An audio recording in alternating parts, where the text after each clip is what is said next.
Yeah, we're about to start. Sorry, I'm just getting a few things in order here. Okay. It should be, if you find My Games, then you should just be able to click on it, and that's should be it. You didn't have to make a new account or anything, just log in through your old one. Unless you don't know your old account, in which case I'll re-invite you to game.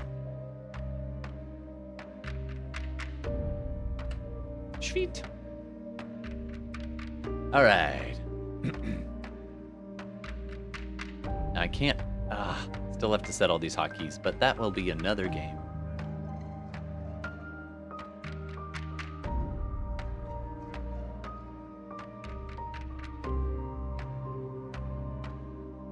No problem. Did you want to do the camera off thing? It might save your internet.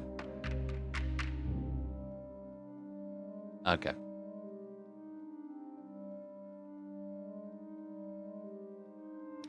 All right. Sorry, trying not to cough in everybody's ears. Hey, everybody set? 1, 2, 3, 4, 5, 6, 7, 8. All right. Gang is all here. Oh, this whole time I've been saying things and the internet's heard the one-sided conversation. I hope I didn't mutter my password or anything. All right, let's begin. Hey, Internet, my name is Todd. I'm going to be running a game tonight, so thanks very much for joining. Jump in. If this is your first time here, we do live interactive D&D games on Twitch and YouTube. Tuesdays, 9 p.m.-ish. I'm having some technical stuff, so hopefully that's ironed out. But then, anyway, so we're playing a game. It's mostly homebrew. Basically, I'll give a recap before we dive in. So if you haven't seen it before or you're not fully caught up, don't worry. We do a recap every game, and we'll get you mostly set up. Let's go meet the table, and then we'll dive in. One last thing, you can always catch up on previous stuff if you like what you hear on podcast places, all of them, iTunes, Spotify, wherever you get your podcasts, you can check it out. SideQuest Live, that's plural, SideQuests Live, and you can find our podcasts from all the seasons, including this one. Anyway, let's go meet the table and say hey to everybody. That's the credits. There we go. That's the table. Hey, table. Todd, Yeah. I'm just on Twitch, and mine says SideQuest Lives is offline. Yeah, it's been doing that, and I don't know why. Mine says that you are live, but it's not showing a video. Anyway, I pulled you up on YouTube. I now have both. I know open YouTube up is there. working. So YouTube, you're with us. Yeah. So Twitch, I don't know what's going on. I do a restream, so maybe there's something wrong with the restream, but it said it was fine. Yeah. I don't Whatever. understand. Yeah. Just thought I'd mention it. Thank you. I appreciate that. Oh well. Moving on. We'll watch on the YouTubes, and I think YouTube might catch on. I hear it's a thing. Watch on the YouTubes. Yeah. The YouTubes. I can hear my echo. All right, so You were there for a second, yeah. Yeah, I think it's Steve's. The YouTubes. I can hear my echo. All right, so yep, I can definitely hear it on Steve's account. So somebody turn it down. Thank you, Steve. All right, so anyway, let's go around the horn, meet everybody, and wait, there's a person here who we've never seen play before. That's all right. We will we'll get that sorted. So yes, welcome to the table to Matt, and we will dive. It's Matt, right? And then just like, oh, you're muted. There you go. Yes, that's correct, Matt.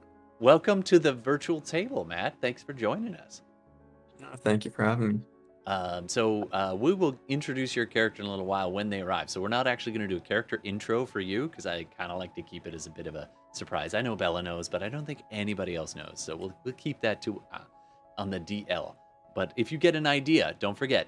Obviously, I don't know shit. Awesome. So when we bring you in, you'll probably sense it coming. So we'll make it work. If not, I'll give you a little nudge.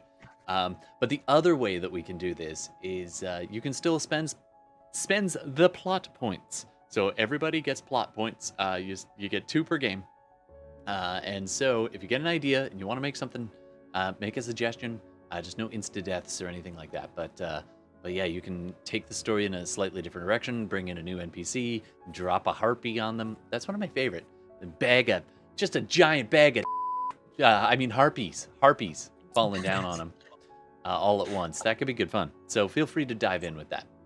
And I viewers, didn't know watching the us- plot points were so well defined. Yeah, just no We instant. each have 2? You have 2. What is a game? Is a game a session? Pretty Or much, is a yeah. game a campaign? That's just to keep it. I want to keep. That feels my like a control. lot. Oh wow, I feel full of power now. I mean, it could literally be like if you forgot something, you're like, "Oh, my character, I totally meant to do that," and you could say, "Well, Yeah. we didn't show that one in the episode," so you can drop that in. And viewers get to spend plot points too. So if you're joining us live, apparently on YouTube, you can type in some plot points into that, and we'll try to make them part of the game as quickly as possible. Sometimes I used to bank the plot points and use them later. And I also call out for names a lot because I hate inventing names. So if you get a name, please drop it in. Actually, you know what? Let's do this right now. I need a name, either internet or players. It's not going to use your plot point. So I need at least 1 or 2 names. So somebody start shouting out some names. I'm going to write them down on this thing. It can be name of a place, the name of a person. Go. Oh God. Twinkle. Twinkle. Cyan? Simon. Okay. Twinkle. Budget. Okay. And let's go 2 more. And it doesn't even, it could be an object. Wallbanger. I'm sorry, what was that? Dom? Travesty. Harvey Wallbanger. And a Harvey Hunting. Wallbanger. All right, we got him. I don't know how they're going to make it in, but, and Travis, how do you spell travesty? I should know this. Travesty. All right, there we go. No, you're right. You're correct. Whatever way you spelt it. All right, there we go. All right, so there we go. I'm going to stick those on my Post-it note on my little visual reminder for my game. You know, right there. Fun fact, the skull that I am currently holding is actually an ashtray, and it was my grandmother's ashtray that she used to quit smoking. So there you go. You know, Did it work? I mean, she quit smoking by the time I knew her, so apparently it did. Nice. Yeah. Congratulations. All right, so we're going to dive in. We're going to meet more people. Steve, go. Hi, it's still me. I'm also here, playing Gex Techford still. Nice. And Gex Yeah. Tech, for the audience to picture something. Well, that's not the right. Anyway. Yeah. So 7.5 feet tall, 450-pound Goliath, rogue, 62 years old. Loves his friends, hates his enemies. Nice. It seems healthy. Yeah. That's Pretty a good life straightforward. choice. That's what that is. Yeah. Yeah. All right. He's very sweaty, apparently. I've been told. Absolutely. A giant dude who's very quiet and stabby. All right, Jay, who are you? We worked you in last game, so who are you? Who? I am Kid Jimmy Fresh, Nice. back again as a rogue, this time of a mastermind. So he's a human. He's pretty much me dropped into the game. Probably smokes a bunch of weed and tries to get by and sell and use his charm and information rather than his knife.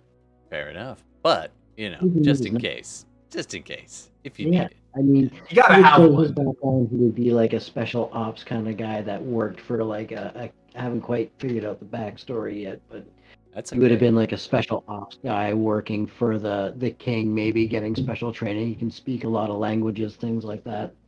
Nice. Nice. I'm glad we know that, even though I'm sure everybody's going to play their character in ways that they don't. Let's jump over to... Wait, I gotta... Wait. It's here somewhere. Gordon. Hey, Gordon, playing Talithar, I guess for now. What do you mean for now? I just butchered one of your characters and made you play not butcher, made you unknowingly play a doppelganger last season. You did very well with that. I try not to do the same trick twice to the same person.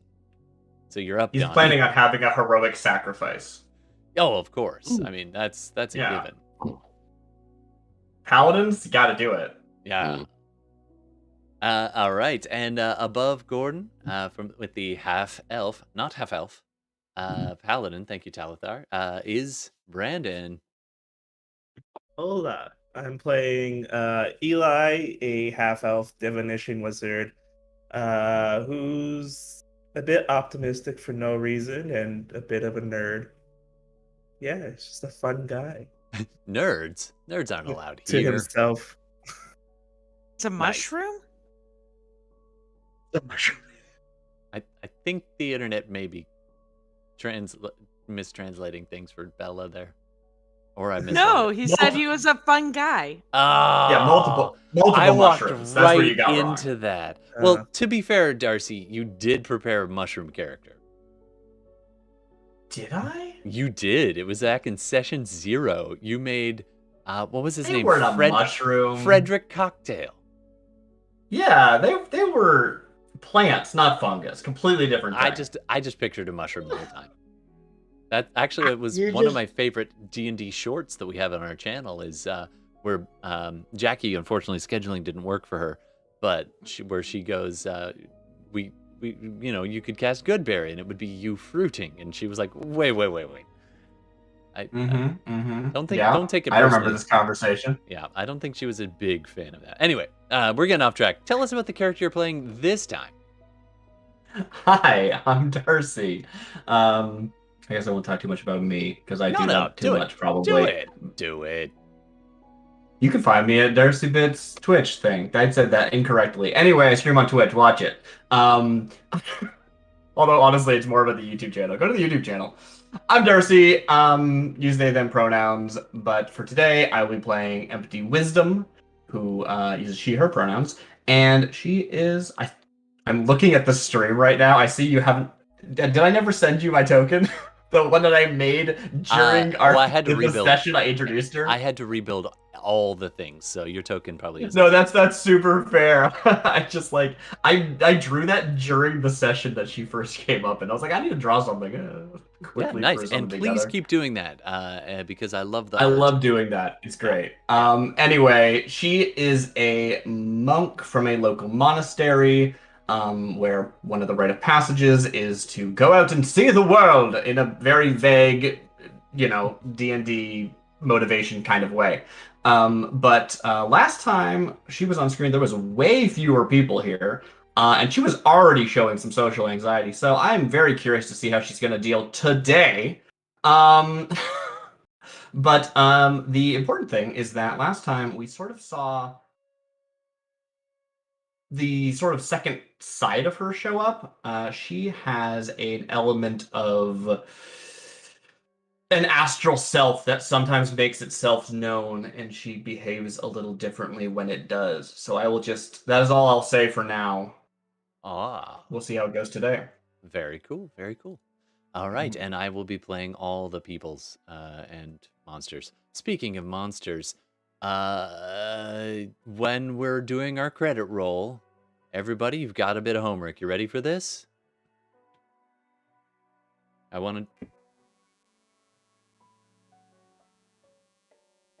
Try to do it right.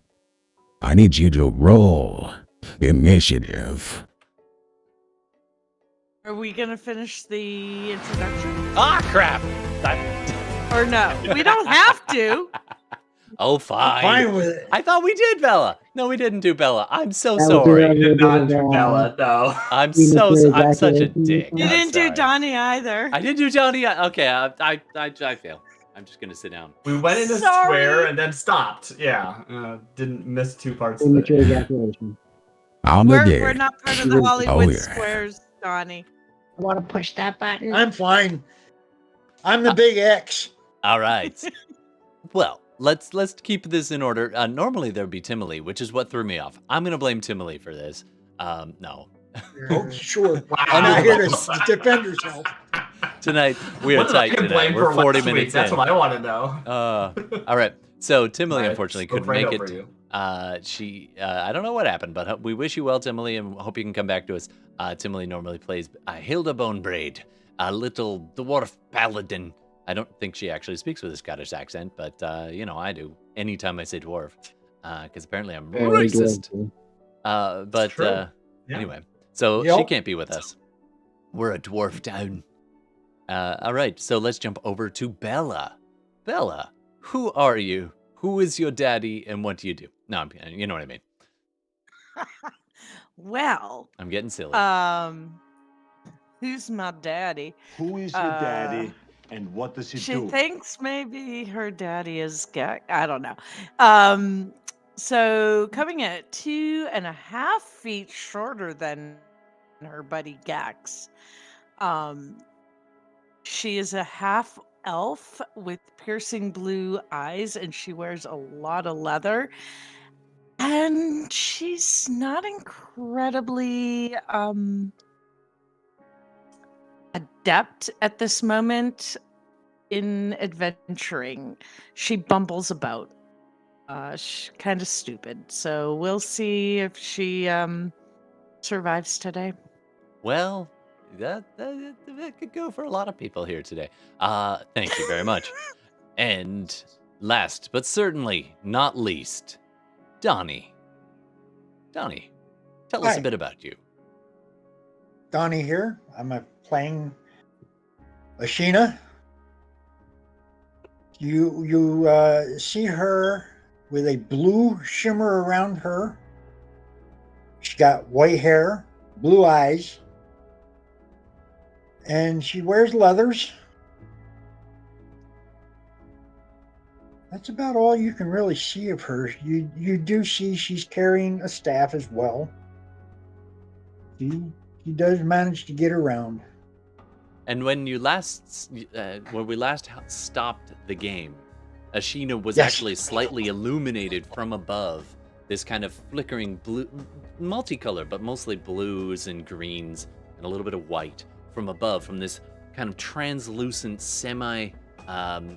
It's flower-like, but in shape, and petals all clumped together tightly. But it is vaguely balloon-like and floating up about 15 feet. And you can hear the most vague of sounds. It's like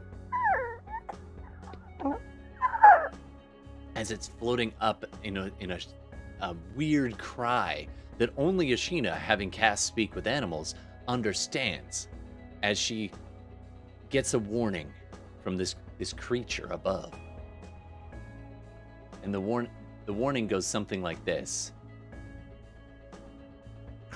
"Flee! It approaches." That didn't quite work out the way I thought, but that's okay. You get the point. And now I can safely say, without further ado, roll initiative. Gonna put the tracker up, or should we just roll? If I can figure out how.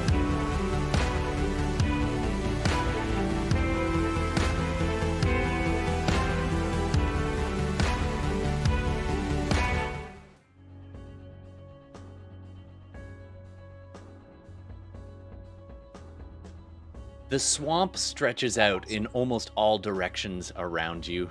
Behind you, the twisting path you took to get to this point, leaving the city or town of Bernard, the only friendly port on the island.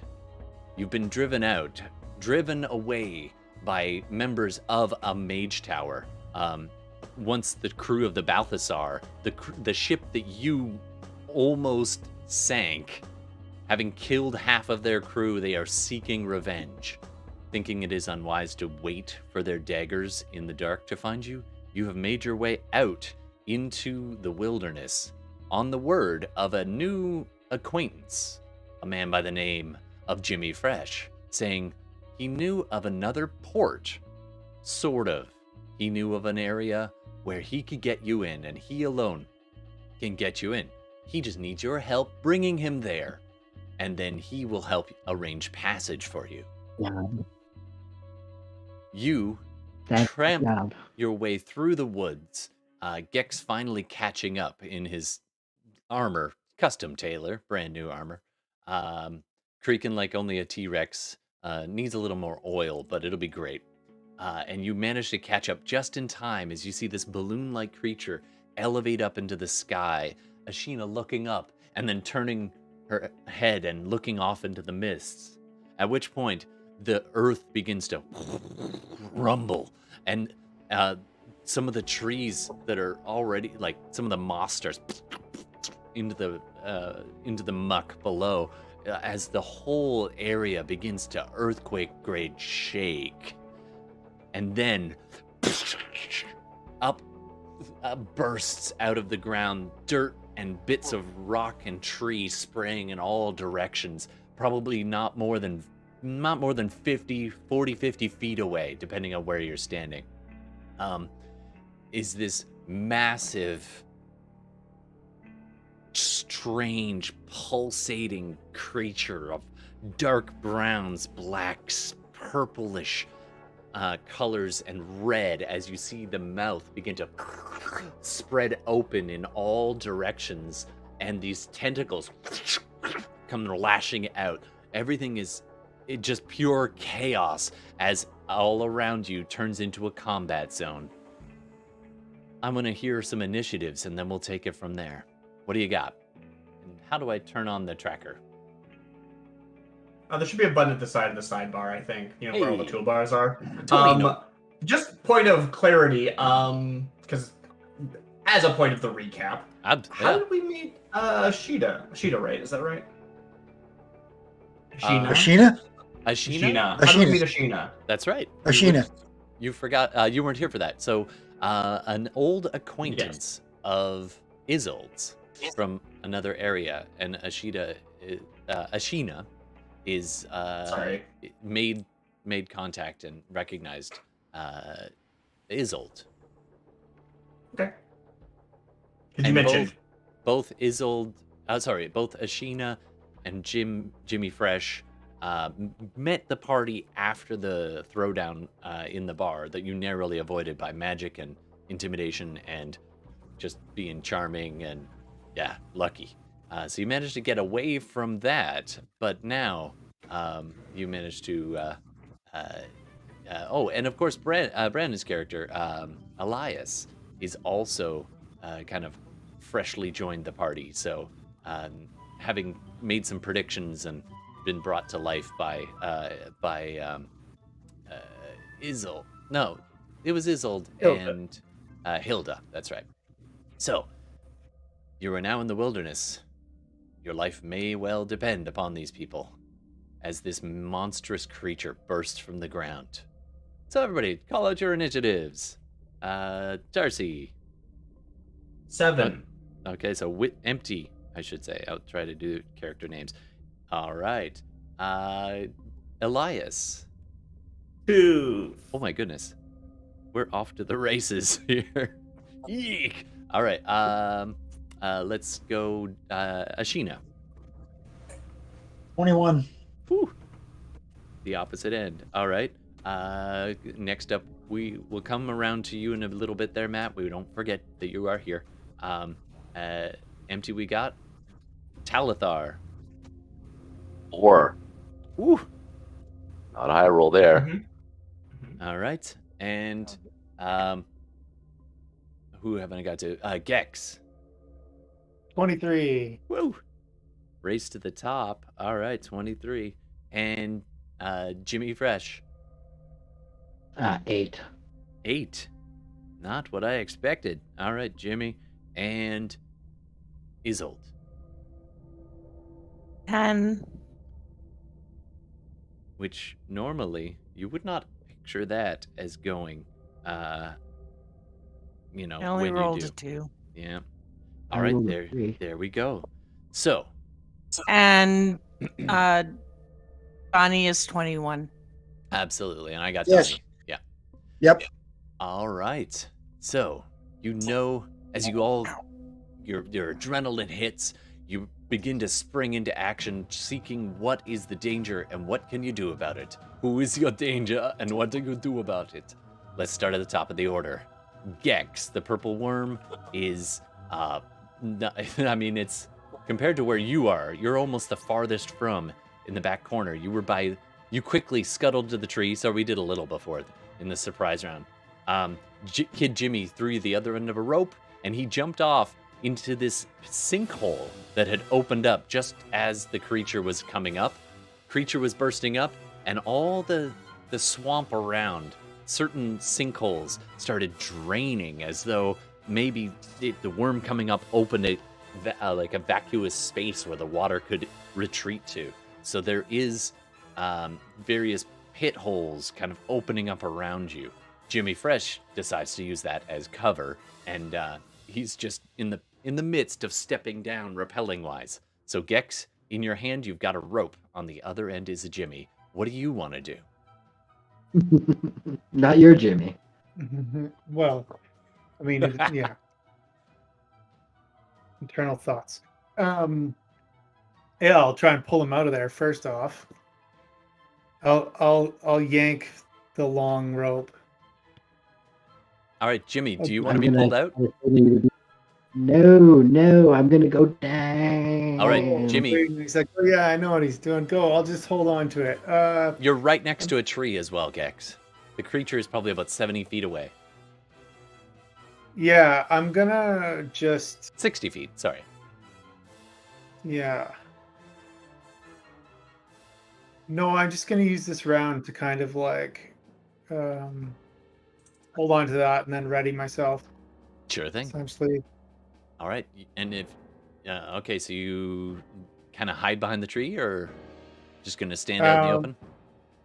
No, I'm halfway behind the tree. I'm essentially like I have the rope in one hand and the bow in the other. Like I want to take aim, but it's like I can't do both at once, right? So you could tie him off this round, or you could. Oh yeah, I'm close to the tree. I will. I'll tie him off. That's all right, what I'll do. You take your action to tie him off, so he's tied.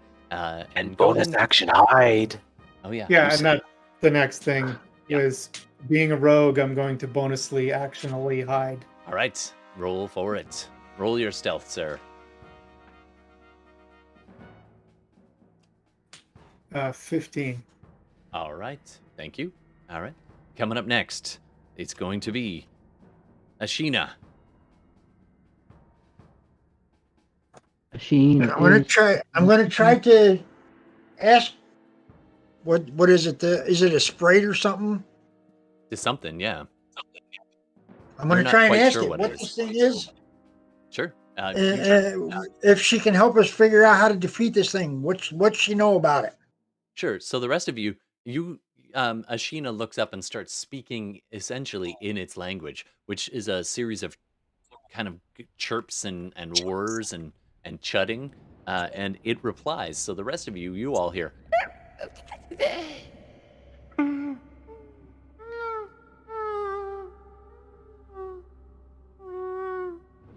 And now, this is not the most verbose of creatures, but you can hear this muffled sound of, and this is only Donnie's character can understand it. And it's like, it is a denizen of below. It is. It burrows and eats, swallows horses whole. Doesn't have a name for it, but you know it's big. I don't know how much of that you caught. I can repeat if you need me to. It burrows, I know. Yeah, okay. It has no eyes, but that it brings. But it feels. It feels. And listen. It must hear as well. It must sense vibrations. That's right. That's what the impression you're getting. All right. Now you are currently kind of right between two trees, one with yellow blossoms, and then the other one is kind of moss hung, just next to it. Yeah, I was down here at the bottom. Yeah. What the hell was that? You're also probably about about 40 feet away from this massive creature that's just thrust. Only the top little section of it is above the ground. It's about 10 feet long, and then its tentacles, or tongue, is lashing out like almost blindly in all directions at this point. And there's more. It's 10 feet long out of the hole, but it's easily a 10 feet wide diameter. This thing is huge. So really, what I'm saying is all you're seeing is just the tip. The head. All right, what do you I'm want to trying do, figure Ashina? out where it's- On deck, Isolde is going to be next. I did put bark skin on myself so that I do have better armor. I do remember that, yeah. Trying to figure out what the hell to do with this thing. And we did have Pass Without Trace because that was already on.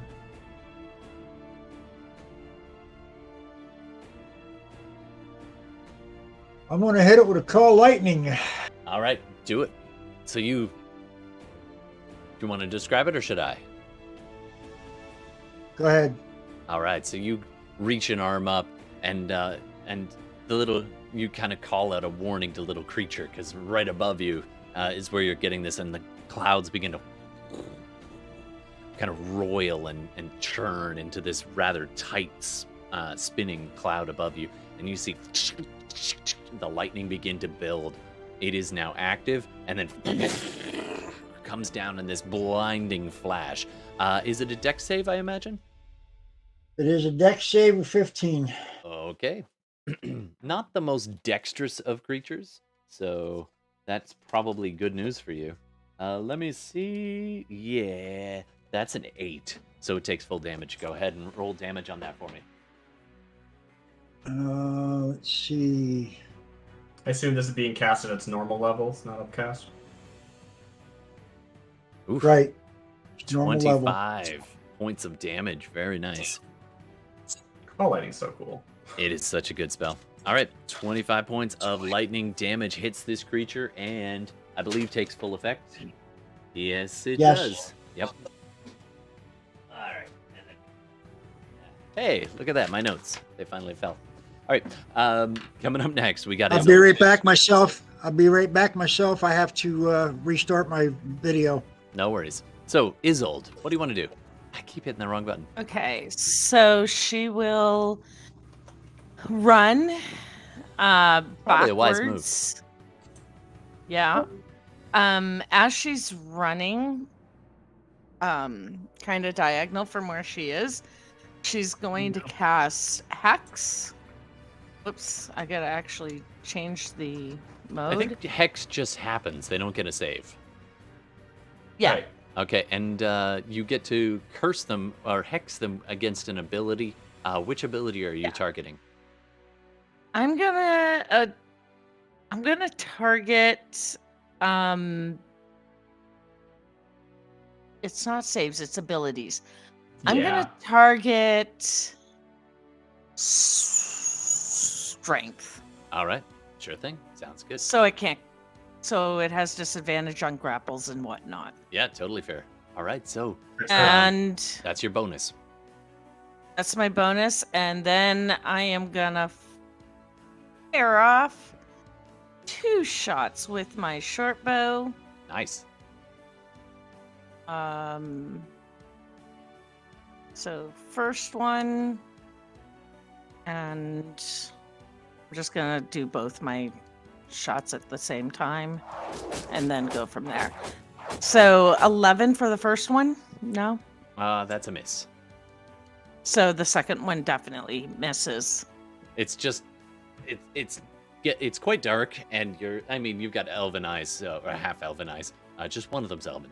But that's the way it works. That's the difference between half elf and half elf. Anyway, it's an elf with heterochromia. That's what yeah, it is. exactly. So unfortunately, one of your arrows goes truly wide in kind of your fluster. The other one hits it, but just off its heavy hide. It seems this thick, rubbery skin more than armor, but it is so thick that it's just like it just deflected off at that particular point. All right, coming up next, and you can move if you want to, or you can leave your friends. Already behind. did. Oh, perfect. Oh, that's I already right. moved. And if you don't move, then anyway, I'm singing a song. Jimmy, what's up? You're next. Empties on deck. Well, I am going to get me a light of some kind. I'm sure I'm even gonna have a candle or a torch or something like that because I can't see. But I'd like to try to poke my head down in that hole.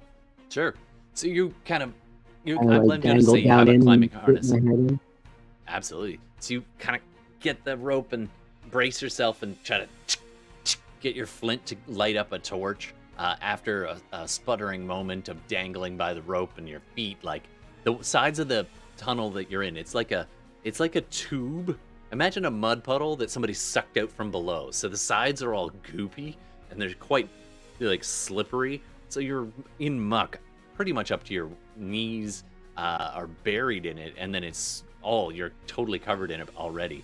And there's sections of root and rock that you find good purchase on. You brace yourself, strike a torch. That's going to be your action.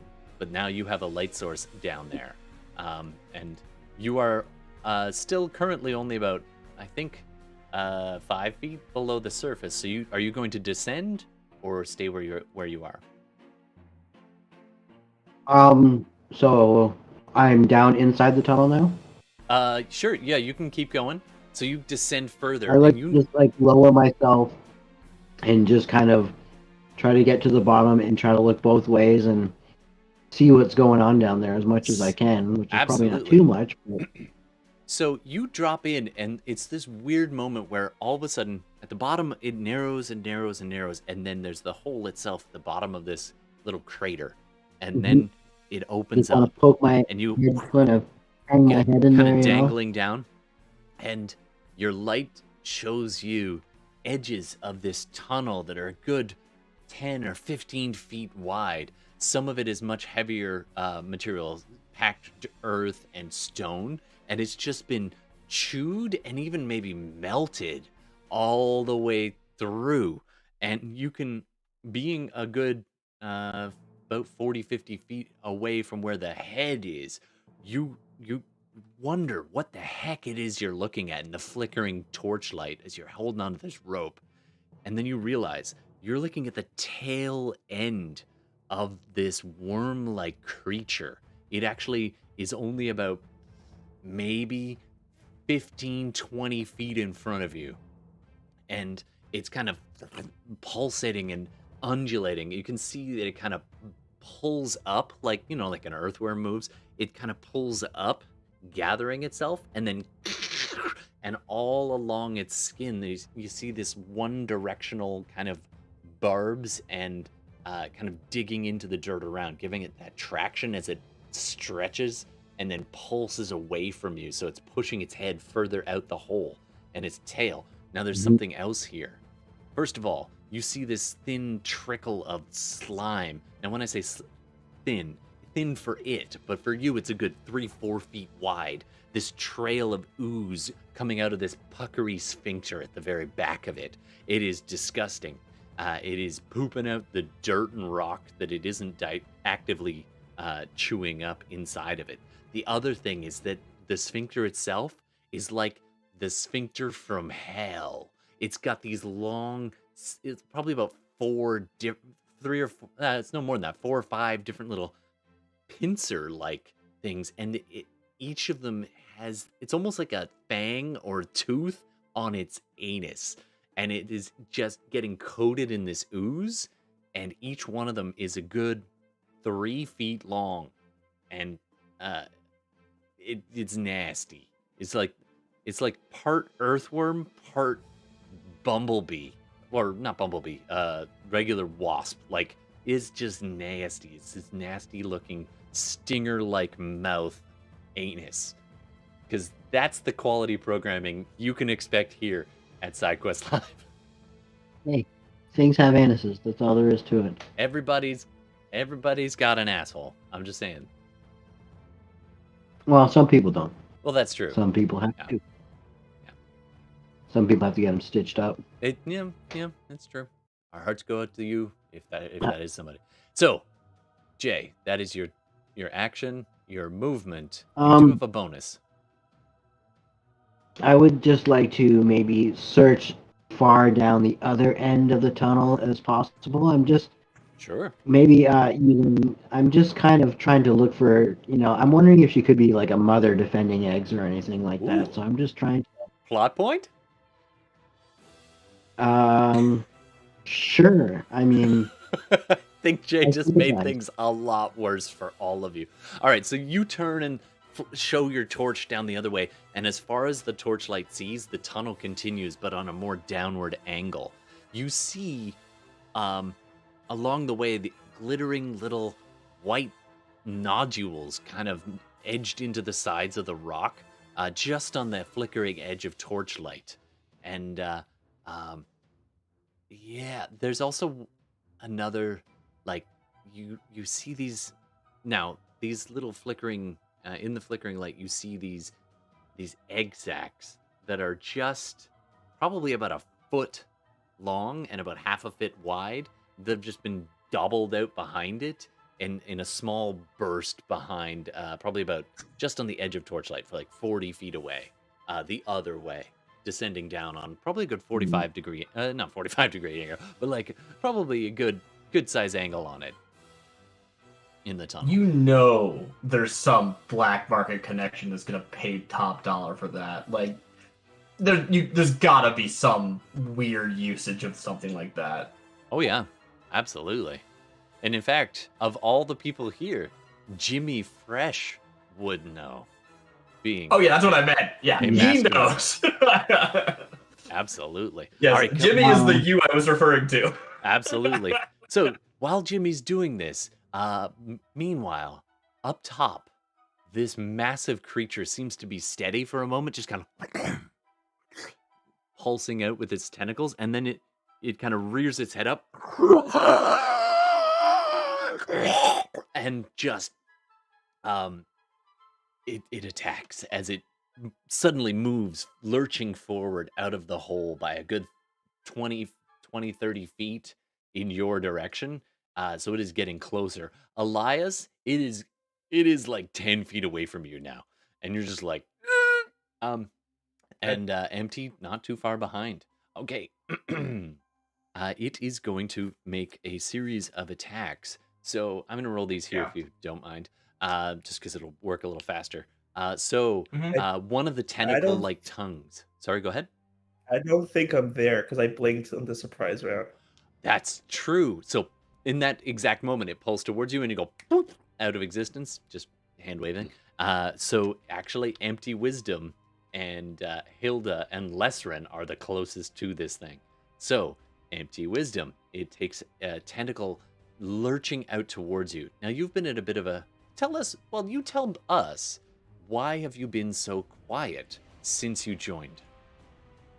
Well, I mean, I was going to start my turn by asking you basically the same question. I mean, I will make the decision, sure, but what have we seen from Empty Wisdom, right? Have they just been kind of following behind in a daze? Have they been being dragged forward by, like, Hilda? Or, like what did we see from me last session? I don't know. I wasn't there. So last session, Empty Wisdom was suddenly very quiet after having assumed this astral form to defend against the very face of some creature that was attacking poor Elias. And you managed to punch it, make actual contact with your astral self with this being. And in that moment, you go ahead and do an insight check for me, retroactively. Sure. Because time is my... Yeah, I don't want to waste too much time on my turn. But, I mean, it's not even my turn yet. What am I talking about? But yeah, I imagine that we saw me at the end of the last time I was here. That is a 13-28 if you want to give me advantage. Unfortunately, there's no real reason. Unless you can think of a reason to give you advantage. There's no real reason. So it depends. I do actually have advantage when I have my astral mask active. Okay. But if it had disactivated by the time this check went by, then I was still in. So go ahead. I actually forgot about that. Glad I remembered. Yeah, so that's a nat 20 for 28. Nice. How long does the mask actually stay there? The mask is there for 10 minutes. So if I hold it the entire time. My idea, I don't have it now, but like this is retroactive, right? The idea would have been that I would have dropped it after it had dissipated, just narratively, because I wanted to sort of like collapse into. Yeah. You know. And this is probably why it collapsed. A semi. Oh yeah.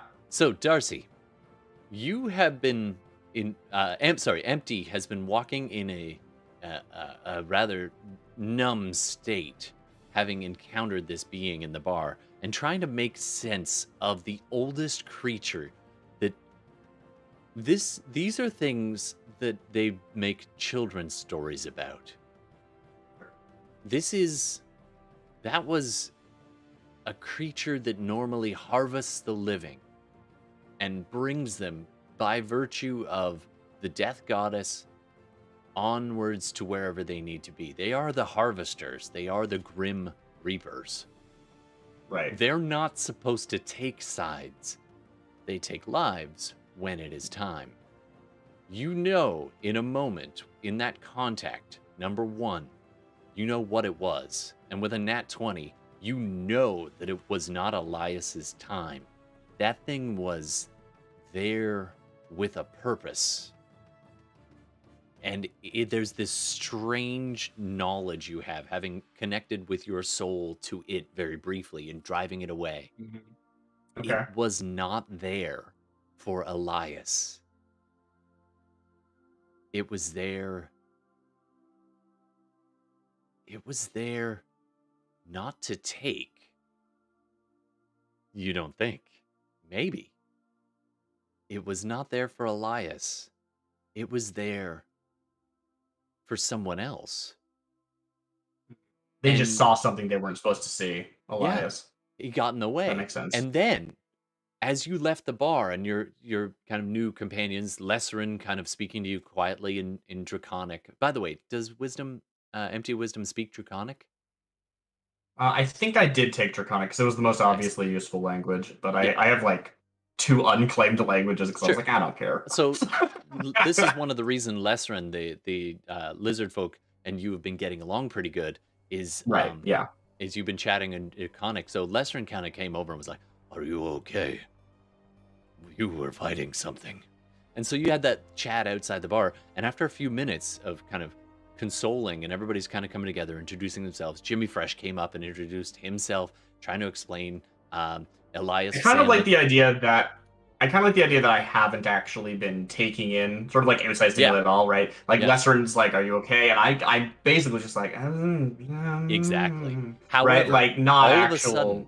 All of a sudden, these people show up and are like, "Hey, you know, we're gonna take you somewhere safe or whatever." I don't know what happened. I just sort of got swept up in it and kept going, and I don't like. I think there's this moment, right, where we get here, we're in the swamp. I don't know exactly what's going on, and then this bolt of lightning drops. Right, and I just like snap awake, like, where am I? What is going on? Here, there's one last thing with that nat 20, and you've been thinking about it, kind of looping, and you're right. The lightning bolt kind of snaps you out of it. Just before this group left the inn and to go to Elias's grandmother's, who was charming, by the way, a little hot under the britches, under the hood for Gex. But besides that, sorry, I'm speaking on behalf of your grandmother, Elias. Maybe she's just charming that way for everyone. Go ahead.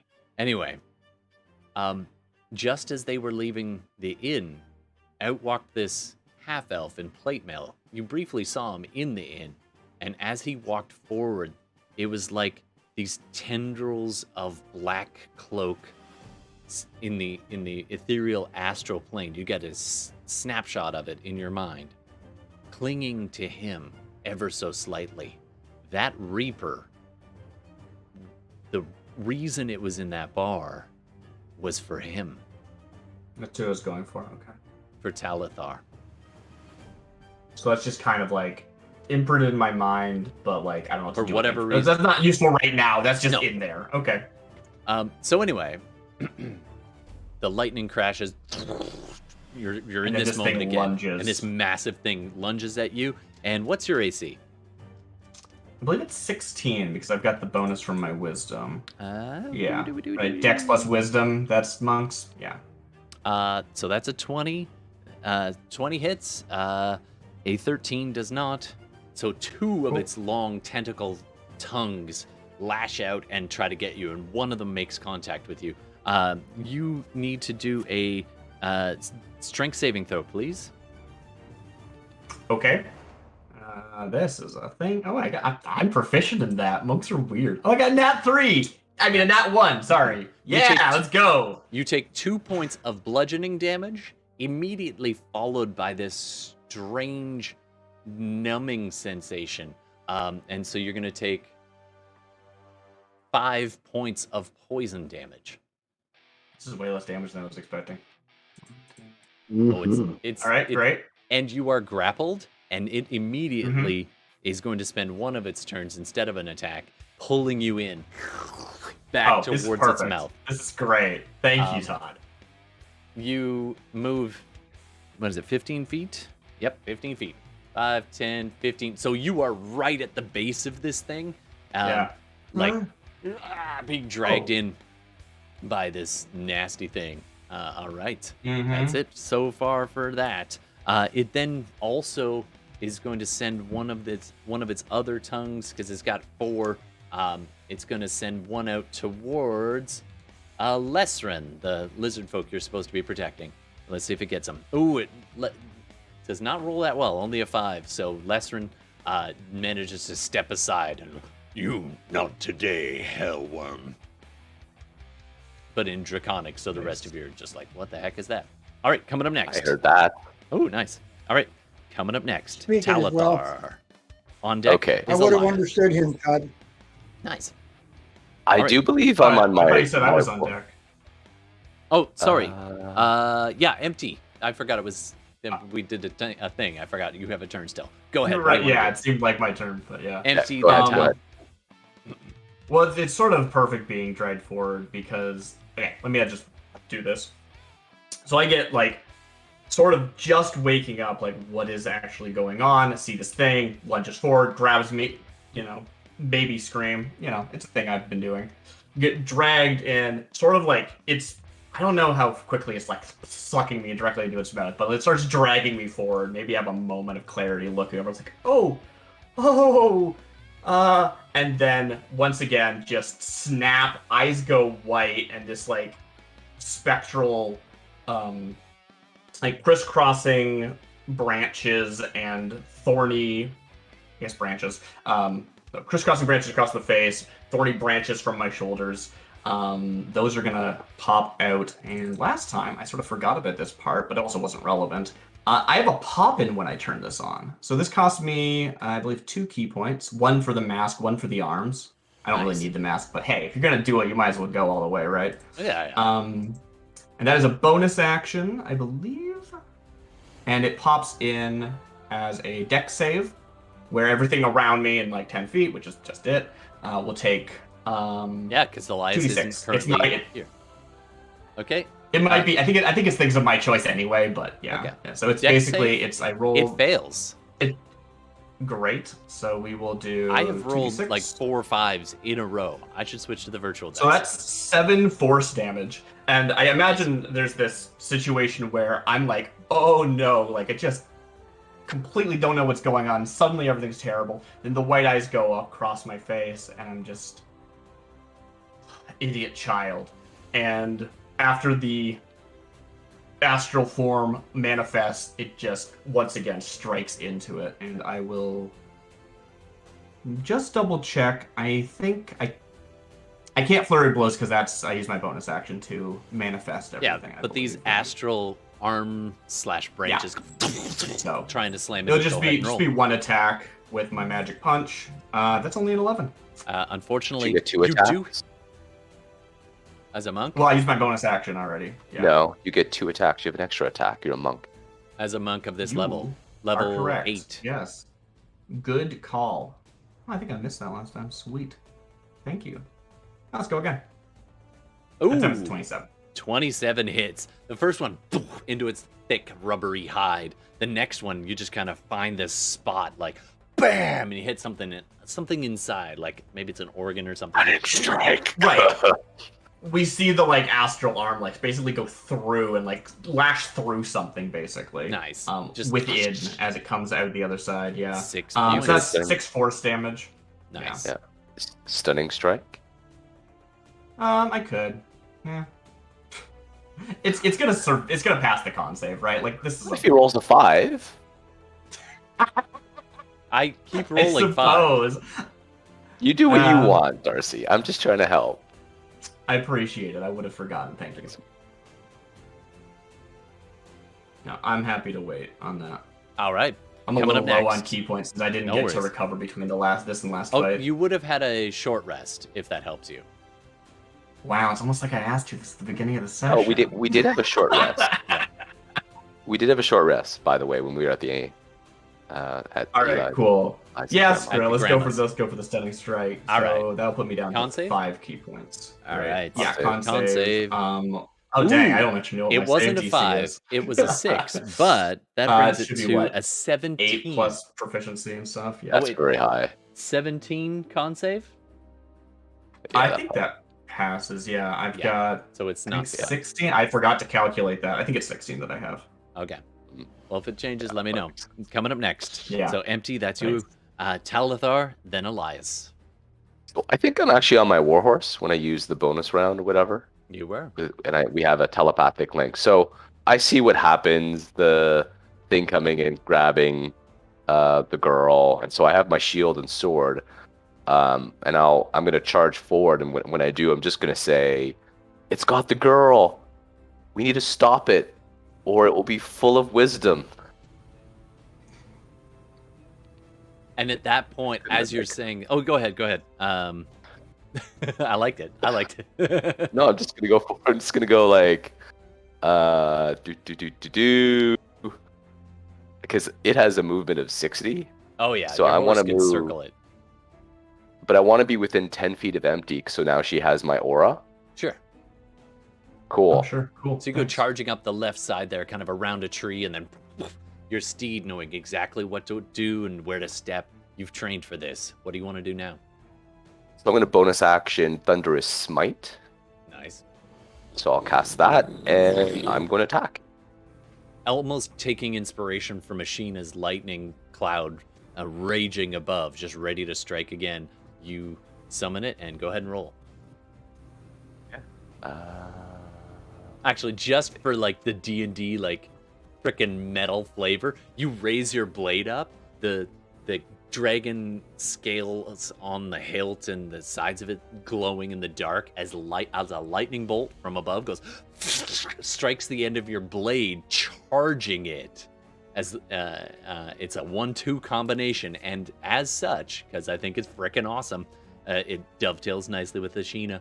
I'm gonna say you get a D6 inspiration because it just dovetails so nicely with Ashina. So you can use that whenever you need to. Okay, I don't think I need to use that this time around. So for my 2 strikes, I rolled a 27. You rolled 2 19s again.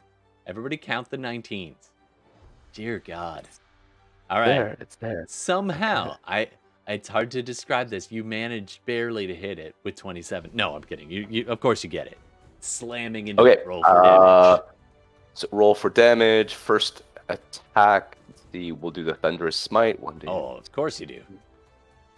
So roll 1d8 plus 7 plus the thunder damage.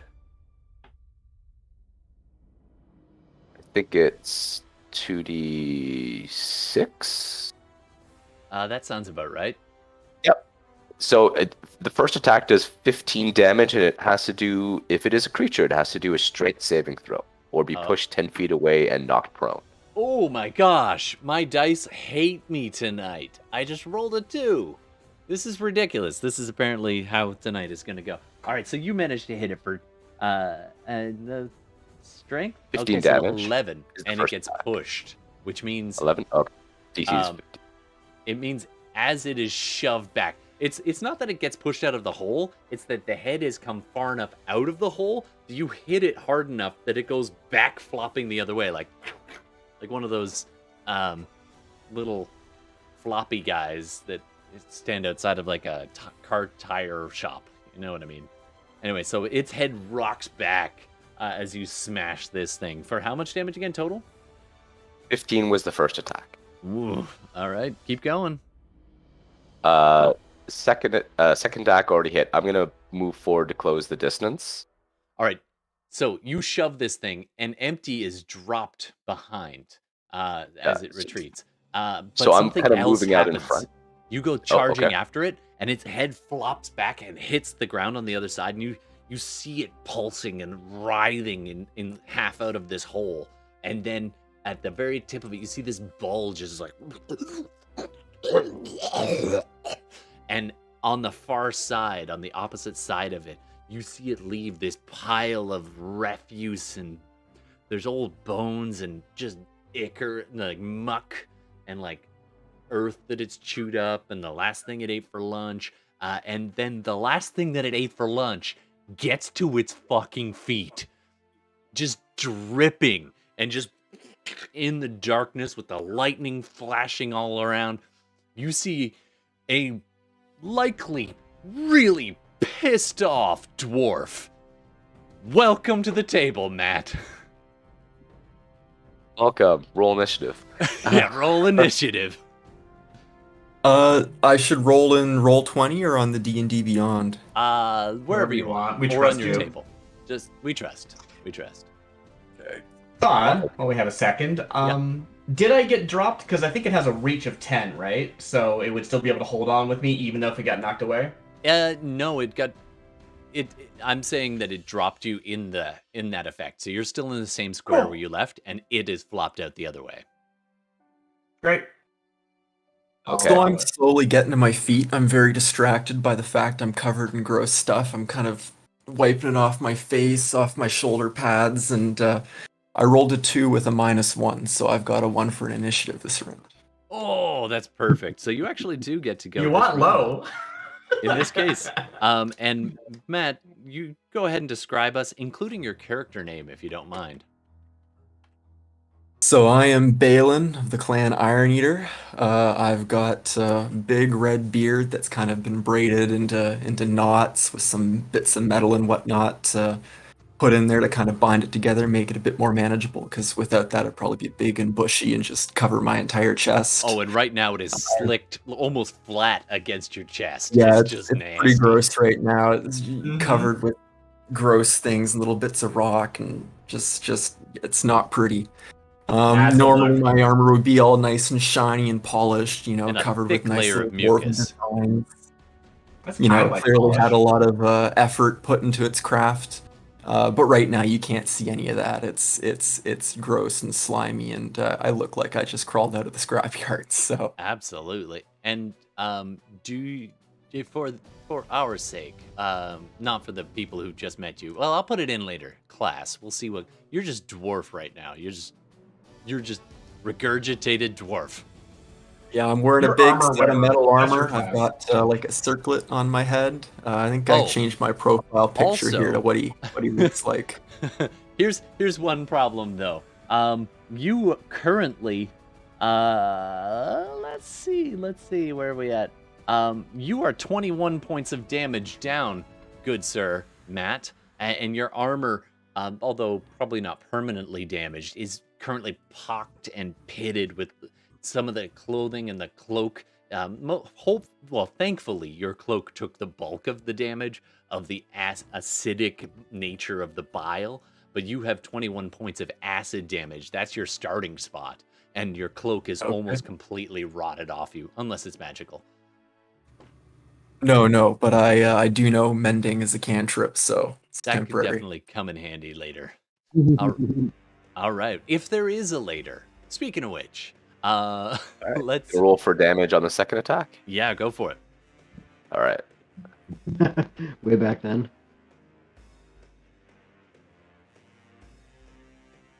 How'd you do there, Gordon? Just want to make sure I got the number right. Okay. Absolutely. 9. 9 points of damage. That is not too shabby. Not too shabby. 24 total.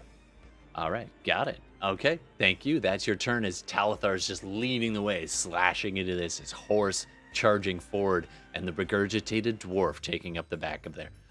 If you want to drop an icon, I don't even know if you have an icon there, Matt. So for now, we'll just do this and put your name on it. I can give you a teeny tiny version of the picture here if you want to. Sure, I'll throw that in a break, but at least you can see roughly where you are. You're kind of on the far side of the worm there. Okay, coming up next, Elias, followed on deck, is Matt. So take it away, Elias. What do you want to do? Cool. Elias is. Oh, that's the ruler. Elias is gonna pop up from his blink back here because that's too close. Okay. And then he's going to move 30 feet away. So that would be. That's a smart wizard right there. Actually, I'm going to get you to do a dexterity saving throw there, Elias. Sorry. Okay. Where's my... You have advantage on this, I'll say. Okay. It will all become clear why in a moment. All right, 16. You're fine.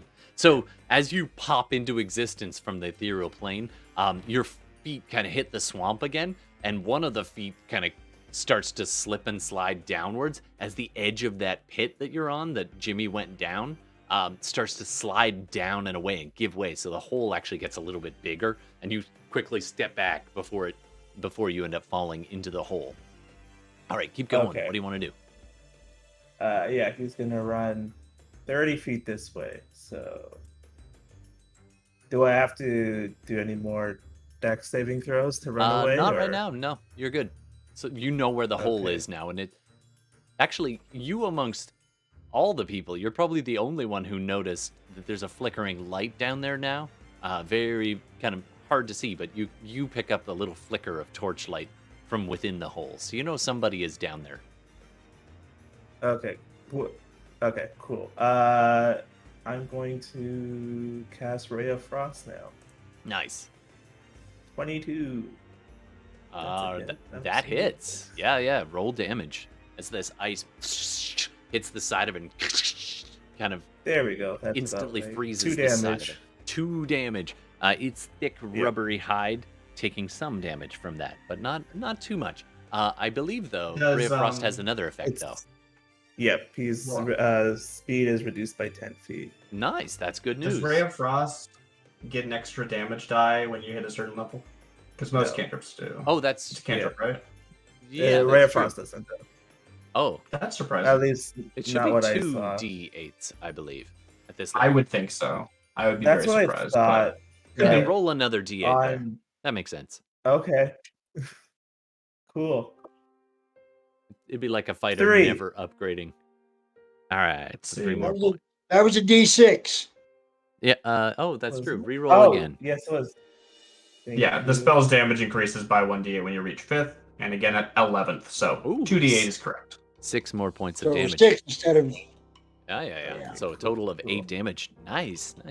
It definitely hits. You see the frosted edge of it, and that part of the worm must have been vital for moving because it's now slowed by 10 somehow. Cool. All right, coming up next. And I'm out of there again. Oh yeah. The blink roll came up. Yep. All right. I'm just gonna give you a little icon, if I can. Can I grab you? I'm just gonna give you a little icon to remind me that you are not currently there. Okay. All right. Lesren turns and looks down after Jimmy. And, Jimmy, do you speak Draconic? You. All right. You hear the lizard man from above. You had a chat with him earlier. He's like, "Are you okay down there?" And you hear Hilda be like, "Yeah, are you all, Jimmy? You okay?" Yeah, she's a mama, so she's gonna be real pissed off. You all hear that. All right, so Hilda and Lesren begin to kind of grab the rope. Gex, you said you tied that off, right? All right, I think you're muted, but anyway. So yeah, they grab the rope and begin to kind of climb down. So that's what those two are doing. Coming up next, it's been a bad day. How you came to be in the swamp, we won't know. But we do know that the regurgitated dwarf is none too happy. Matt, what do you want to do? Oh, I'm definitely swearing to myself in Dwarven. Probably loud enough that everybody can hear. So what kind of day is this? Come out here looking for some nice rocks, and this is how it ends up. I assume if my armor's taken acid damage, my hammer's probably been destroyed, but that's okay. No, because the metal is resistant. It was mostly your cloak. No, my hammer's made out of stone, but it's all right because I'm gonna cast Fabricate, Nice. And I want to pull a hammer out of the ground and that's wield it. badass. Nice. Okay, you've got a brand. The stone kind of flows in, and the mud flows into the holes that were pitted by the acid, and just reforges this hammer for you on the same shafts you had before, and you raise it up, ready to battle. Flick off some of the like just gross mucus that's coating you, and you're looking at this worm. That's your action, I believe. Is there anything else you want to do? If I get a move, I'd probably just back up 25 feet away from the thing, try to get a bit more distance from it. Sure thing. And as you do, it kind of senses the movement and turns its head and bumps into this tree that was next to it. It was already in a slightly different spot. And so the tree just starts to fall over. I need you to do a dexterity saving throw.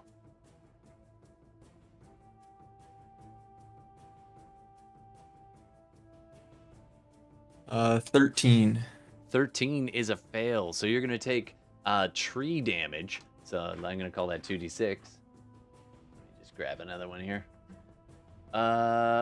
You got 8 points of damage, of bludgeoning damage, and are currently do a strength saving throw for me, actually. There's one I'm good at. 21, all right. Okay. So it hits you and does some damage as it knocks you as you're trying to get a bit of distance. But it doesn't pin you down as you kind of shove this big thing out of the way. Hi, buddy. Thank you. Good night. Sorry, my son just popped in there for a second. All right, so you managed to shove the tree off of you and get some distance from this creature. It will try one. Hold on, as its tentacle lashes out at you. Is at disadvantage. Oh. Because it's prone. Honestly, it doesn't need it because I rolled a 1 and the disadvantage was a 9. So it lashes out at Matt and the tongue and wraps itself around, grappling the tree that you just shoved behind, and it pulls in the tree to its mouth, and being really close, it gets right to the mouth, and it just grabs this tree, kind of blocking up its mouth temporarily as the whole tree trunk, and I'm not talking a small tree, is now bending and creaking with the pressure of this tongue, and other tongues begin to wrap around and just pull on this tree. It is currently gagged on a tree. That's the one. All right, coming up next, unless you, I think that was your action, your move. Do you have a bonus action you want to do there, Matt? Bonus actions. If you want. I don't even know how that works. No problem. Certain actions. A lot of classes don't have any. Yeah. Yeah. So just if your class gives them to you, great. If they don't, Yeah, I fine. probably don't think I have any. No problem. No. All right. At least so nothing to be relevant. You kind of shake off some of the muck and get yourself up on your feet, and that'll be your turn. Okay, coming up next, top of the order. Actually, before that, I'm gonna say, Jimmy, Kid Jimmy, you're the one who notices this first, followed by Hilda. The worm underneath begins to pulsate and thrash from side to side down in the tunnel. The whole place begins to shake and quake, and you see that this flows of water becoming unstoppered from above. The swamp is now perforated by various tunnels of this worm, and it is shaking it. And the muck and earth begins to shake, and some of the tunnels begin to collapse down, and that causes pressure in other areas, and some of them begin to erupt like little geysers up into the swamp above. Certain trees begin to fall in all different areas, and other pitfalls begin to open. I am going to say, everybody who's on the everybody, do a dexterity saving throw for me as you are all thrown around. This is a lair action. Is that for Eli too, or not on all the of ethereal us, plane. right? Yeah. Everyone except Elias, because Blink is the bomb. It's pretty good. 13. That's probably a fail. That's a fail. Ashina fails with a 6. Gex succeeds with an 18. Ooh. I should mention, Darcy, that you don't have a 13, you have an 18. Oh, nice. Thank So you have, you. sorry, not a 13. You have a +4, so 17. Yeah. Thank you. Yeah. But I So fail. +4 for Darcy. Let's see if that's the difference that makes a difference. That is a success then. Absolutely. Should be, yeah. All right. Isolde manages to keep her footing as things begin to fall. One of the big trees next to Isolde, Gex, the tree you're next to shakes and begins to lean at a pretty extreme angle, like it's 60-degree angle there from the 90. But it manages to stay on. You steady yourself in the rope. You're like, whoa. Isolde, you managed to stay up, but you were beginning to take a step backwards from this creature thrashing around, and your heels find nothing as another pit opens up behind you, like the one that the others are down in. So you can now see that there, just behind you there. So you are on the edge of a pit that just opened up. You managed to just avoid. Hilda and Lesrin fall into the pit, just ass over tea kettle that they're with Jimmy. They come sliding down the slope. Oh. They don't actually land on you because you'd moved away, but they come through the hole that you came through. Ashina failed, and so what happens is the tree in front of Ashina falls right back at you, and just like with our friend Matt Balin, the tree hits you. Can I get you? Oh, you're going to take only 5 points of bludgeoning damage, Donnie. But I need you to do a strength saving throw. Yeah, right. I got lucky. We rolled an 18. The dice are with you. So the tree hits you and falls over, a big tree branch, but you shrug it off and take a bit of damage, but you are not pinned down. Okay. And did anybody else fail? Oh, Talithar. Talithar, you are doing great up there, but your horse, I'm going to say your horse stumbled and got thrown to the side, and so fell over and launching you in plate mail and all, ass over tea kettle off to your left. So you end up about 5 feet or 8 feet to your left and prone, but you don't actually take any damage at that point. But you did fall from your horse.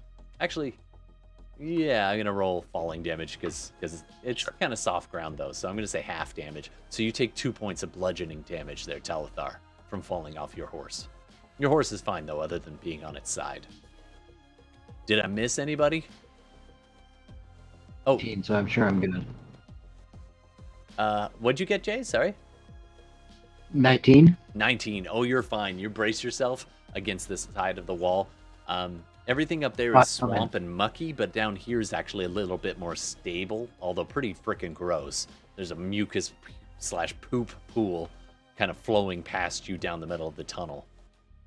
All right, that's everybody. I got a 12. Where did I end up? Oh, okay. So you, actually, interestingly, you kind of stumble backwards and you end up in a puddle that just keeps getting deeper and deeper and deeper. I need you to, well, you failed the dex save, so you are currently in up to your waist in quicksand. So I'll just drag that over there. Could this day get any worse? Yeah. But you're not underneath yet. That depends on what happens next round. Okay, that's the lair action. Top of the order. Gex. On deck, Ashina. So this thing is retreating or it's kind of staying still? It's staying put. It got pushed back, but it's not retreating. Yeah. We'll see what happens on its turn. Yeah. I just wonder how much ground can I cover? Get there. You're a rogue. You can bonus dash if you need to. True. Or whatever you want to do, man.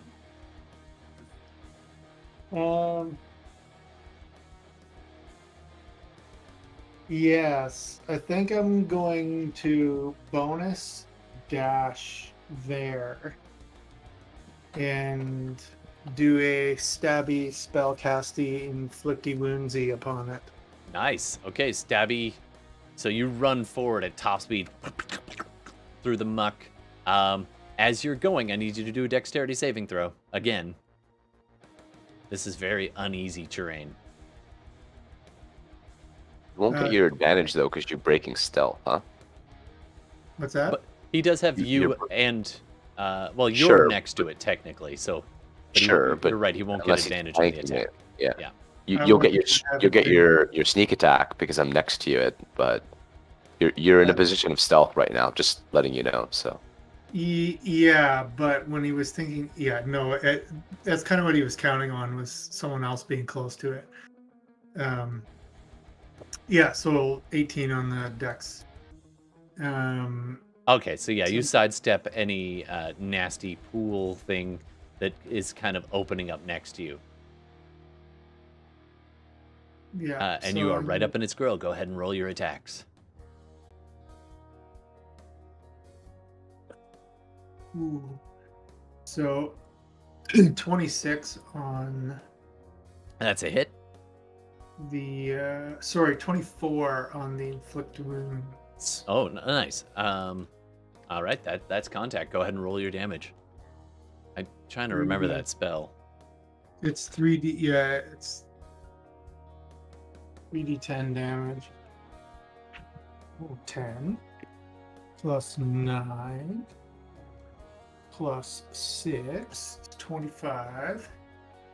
And then I use my bonus action to get there, so that kind of. yeah, and you won't be able to use your sneak attack damage. But you did 25, so. Yeah. All right, I'll take 25. All right. Yeah. Okay, that's You a might good- want to shimmy like within 10 feet of me, so you get the aura. Well, that was kind of what I was trying to do. You're right here, right? He ran to where you used to be within 10, but you got thrown 5. So in a Alright, moment, fair. you can sidestep. Well, I can't. I have no more movement left, right? Yeah. Yeah, fair enough. It's there. All righty.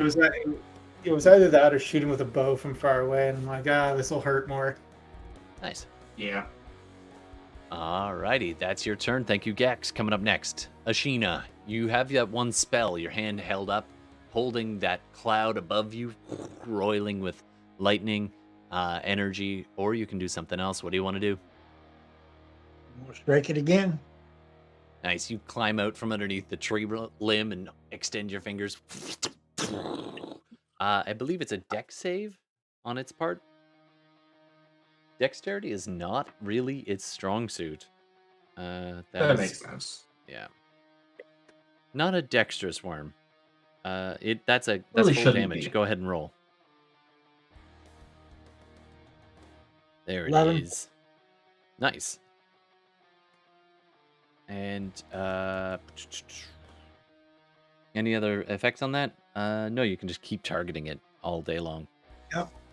Yep. Just that.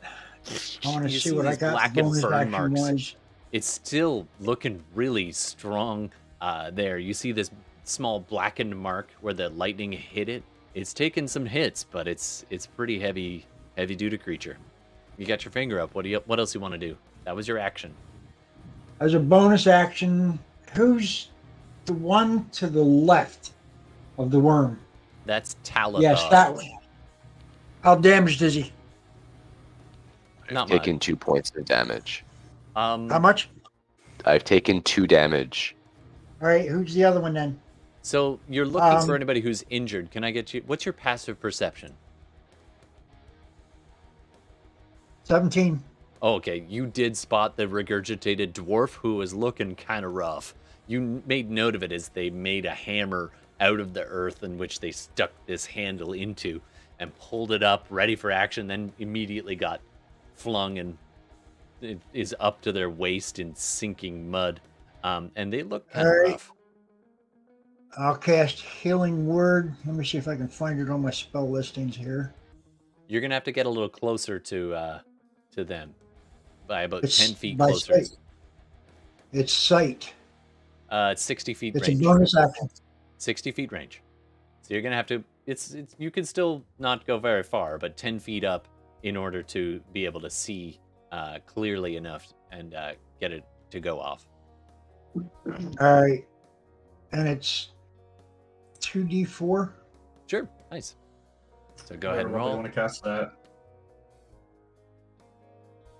Oh, Shit. total of plus your Three- wisdom. Plus your Plus wisdom. 3. Oh, plus. Well, it's a wisdom of plus 4. All right, Nice. so it'll be 7. Nice. 7 points of healing to you there, Balin. Some very welcome healing called down by a druid. So I shout out a word of thanks to my new allies for the assistance. Nice. All right. Coming up next, its turn. Okay, so this could be fun. First of all, I hope that it's- was in common because I didn't understand a word you said. they don't appear to be. Dwarven. What your character's elf? No, Human mine looking. is Asha.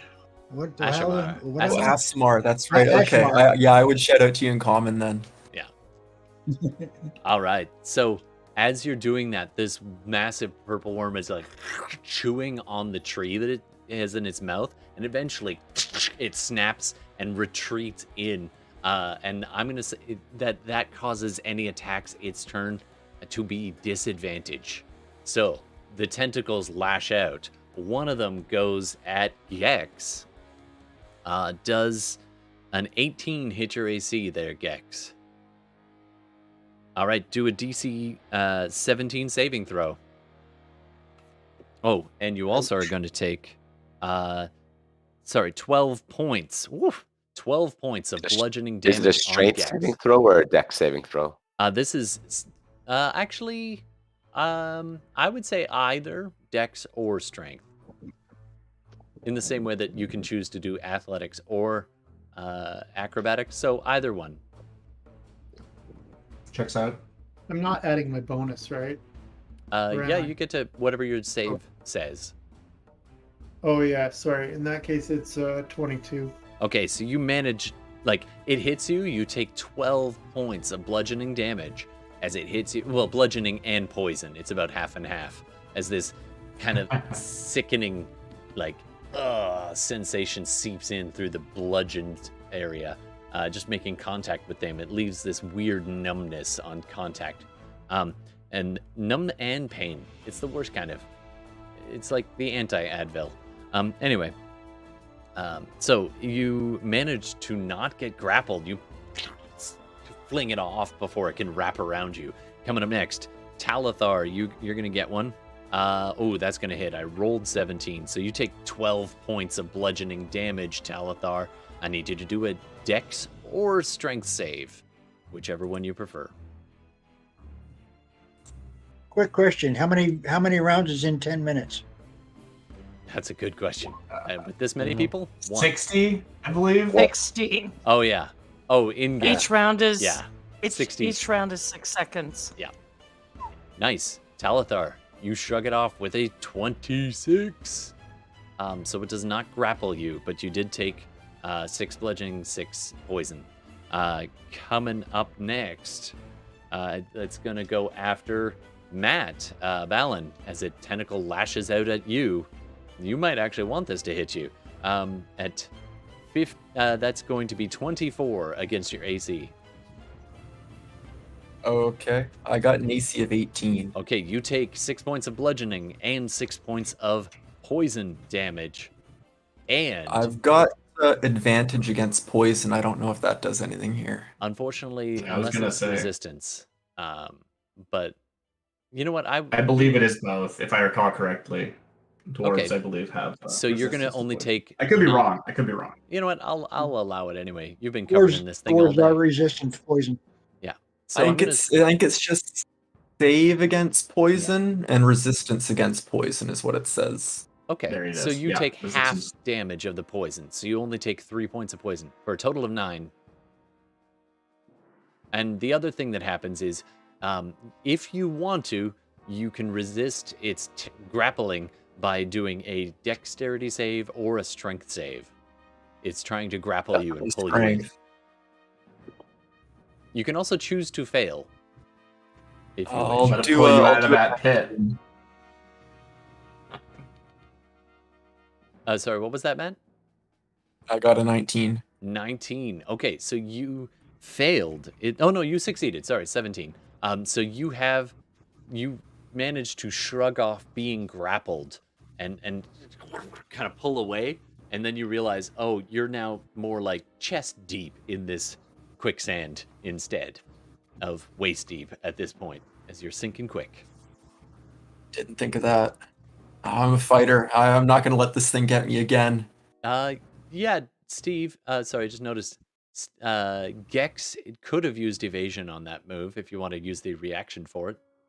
Well, that's what I was going to do, but you had moved on too quick, so I was just I'm trying to keep typing things moving with this many people. Oh, Absolutely. okay. Feel free to It's a interrupt. save, right? Yeah. I'm just going to not mark the damage down, so Yeah. continue. Yeah. It ends up being... Anyway, we'll keep going. All righty. Yeah, I mean, it so just depends how you want to do it. It could have Empty. been damage, and then you have to save. Empty. That is 23 to hit your AC. Oh, good. It is coming at me. Yeah, that hits. Okay. And do a dex or strength save. And you take 12 points of damage. Yeah, I guess I can dex, sure. 12 points, you said? 12 points. Okay, 6 so I and succeeded 6. my dex save. Dex save of 22. And you are within Talathar's range. Barely, I'll say.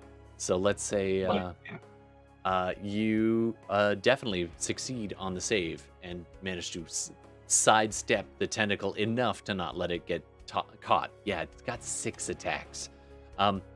But it's not all out the front end. Yeah, we see Empty, like, there was the shuddering of the earth, and she's just kind of like, almost like floating above the like realms, like gliding across it, just like, sort of lifted by her astral self in a way. Nice, I your don't have, toes like, just natural dragging hover or slightly. anything, it's just No, the way I flavor. sort of visualize it. Flavor. Yeah. You got one toe on the ground. It's still contact.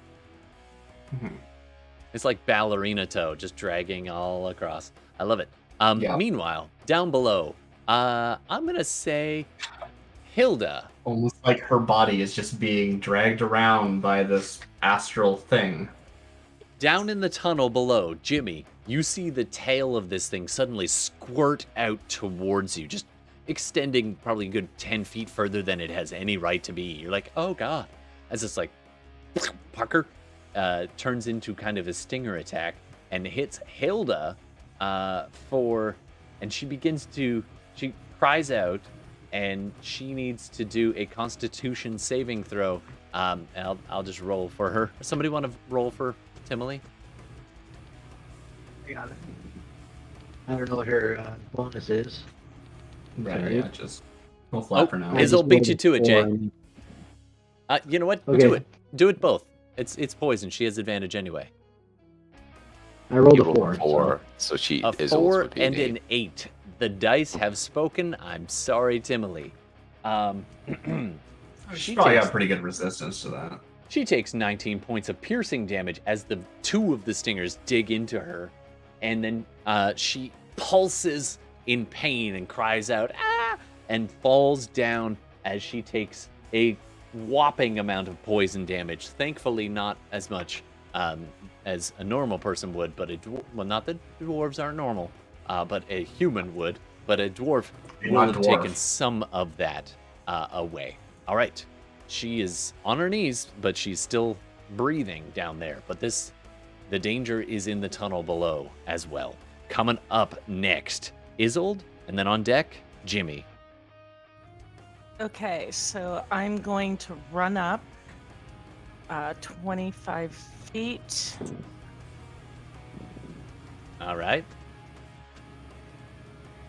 Here, I believe that gets me in range. Yeah, you're Or 50 not. feet. I lied. No, I want to be within 30.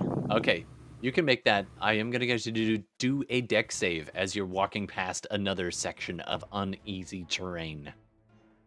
Would I not avoid that or no? Because it works a little bit like traps. Okay. It's just a deck save in certain areas. It's part of its layer. Right. All right. There's nothing to help you on this. So as you're going through I'll tell you what. I haven't done this one yet. I'm gonna say you trip on a vine and you fall flat. That it's basically roots that got pulled up, and you end up falling prone. You're not going to take damage or anything, but then you have to spend some of your movement getting back up. So I'm going to say you can only make another what's half of your movement after that? Probably 10 or 15 feet at this point. I'm just double checking. I thought I had a thing that allowed me. Okay, you spent 20 minutes To get 20 move up. to get there. So I'm going to say you can only get another 5 feet from where you are, but you can do the diagonal if you want to, if that helps. Okay. I just need to get within 30 feet of it. That's as far as you can get. Stumbling in the muck. Oh, just within 30 feet of its face. Okay. So I'm going to then use my bonus action. I'm going to cast. Well, it's not really casting. I'm going to invoke my Blood Maledict. Ooh, nice. Blood Curse of the Marked.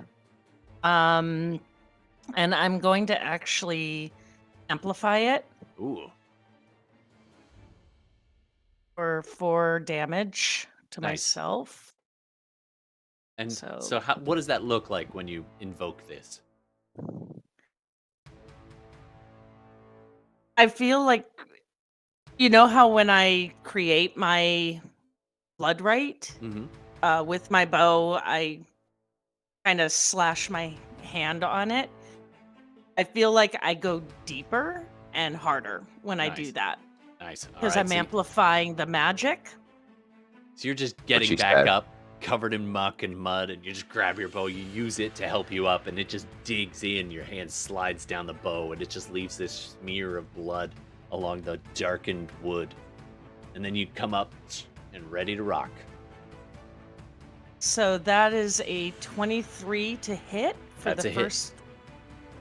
first one. So I'm going to just make sure I get all my damage proper. I got Absolutely. a lot of damage right now. That's the way to do it. Jimmy, so you're on deck. For my and I'm also gonna Brand of Castigation it. That's Nice. just so it can't go anywhere where I can't find it. So for the first one, it's 7 piercing plus 2 blood rights, so another 3. 10 points. And then another hex. Oh, yeah. 15. Nice. All right. And so then that was with an arrow. It just goes. It's this dark red streak between them both, as though it's got this trail behind it, and these little particles, the blood that was once in you, the energy and magic of that trailing along behind, just leaving this kind of mist as it falls below, and the strikes hard, and immediately you see these tendrils and black veins in the creature start to spread from this area, where the arrow struck it. Okay, that's your turn. Unfortunately, it is second my shot? turn because my second shot, unfortunately, was a nat 1. Okay. I need Steve, Bella, rollies. Sorry. I also get it takes an extra 3 damage. Okay. For my right focus, it's Hexblade, and so whenever I hit a creature with a blood curse, or target it with a blood curse, my next attack deals an extra 3 damage. So Absolutely. Got it 18 damage total. I am going to say rollies? Steve and Bella. Rollies, please. I lost. Oh, No, you didn't. You won with a 5, which is good news for you. What? So. Oh, wait, no. Steve lost. Steve lost, so that's not. So that's not good news for him. So that's good news for him. Yeah. Is it? No. I'm going to say that's I'm gonna roll evens and odds here just to break it. I know it's weird. Okay. Gex, you take 8 points of arrow damage as you were shot in the left ass cheek. Ouch. Oh, Ow! no. You can use Rogue's Evasion if you want to half that. Or not, yeah. Well, uncanny dodge That's it. or evasion can also. That's for leaving me in the bar. If you use it, you can't use it when it attacks again, I think. No, I'm actually this time going to use Stone's Endurance because Nice. I can reduce it by 1d12 plus Yeah, 2. do it. Okay. And some Yeah. rock hard butt cheeks. But that's also going to use your reaction, though, right? So just be aware. He's pretty far. Both Well, are he's, both reaction. yeah. One of them's reaction, right? Yeah. Yeah, it's reaction. Yeah, go for it. What? If you want to, it's up to you. If he got him in the ass, how in the hell did he see it coming? What was the? He's total got very damage? reactive butt cheeks. Just out of He farted at the same time, curiosity, blew it Yep. off Does- course. Does So he I'd get my use my reaction blood or curse take an damage? arrow up him. or just my arrow damage? I'm gonna say arrow damage in this Okay. case. Thank How you. much was the damage? I rolled a 10. 8. 8 points of damage. So They were not the target of your blood curse, as There it you go. were. They were not. The creature was. Yeah. Absolutely. All right, Jimmy. Hilda just got stung by that nasty creature down below. What do you want to do? Lesrin's Yeah. there as well, trying to pull her to her feet. I'd like to, could I lash that rope around the tail of the thing behind those teeth? Sure. Yeah. So I have I'm pretty good with knots, so I'm going to give it the old butcher twine knot, so it's the kind of knot that the harder you pull, the tighter the knot gets. Absolutely. I'm going to ask you to do a roping test. You can just do a dex attack, so it'll be the same as your regular attacks. Okay. Coolio. So... Oh, just 8. Oh, this thing is pulsing and like shifting around, it's blindly seeking more targets. So you try to get it and it kind of retreats, and then, Lesrin dragging Hilda down the way, and she's like clutching at her side. She's swollen out where this thing stung her. It's like bulbous wound in her side. And unfortunately, with all this going on in a relatively narrow 10-foot tunnel, you just can't manage to get the rope on this thing. All right, I'm gonna count that as your, that'll be your action. You do have a bonus, and that was technically an attack, so you could bonus action attack if you wanted to. Bonus action attack? Well, Or something else. yeah. So what is the help action? It's given us the advantage on the next thing that an ally does. Okay, well, I'm not going to worry about that right now. Well, if you're giving me another chance at attack, I'd really just do the same thing again. It couldn't be the rope again, but you could got a knife. You could just try to jab it with your knife.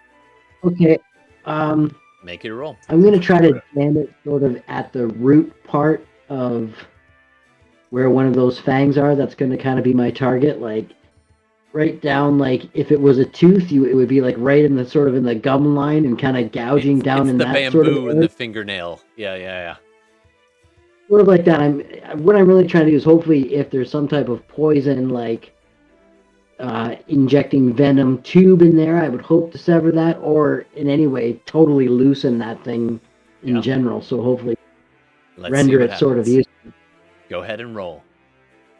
Rolled a 17, so that's 20 total. That's a hit. For the, And you can apply sneak attack damage, because in a weirdest roundabout way, the world's weirdest flank, as it is from underneath, and the rest of you are in contact on the top. So you get to apply sneak attack. The thing doesn't know. Well, it could possibly sense I'm down there if it's sensing vibrations and whatnot. It definitely knows you're there. Oh, Yeah. totally.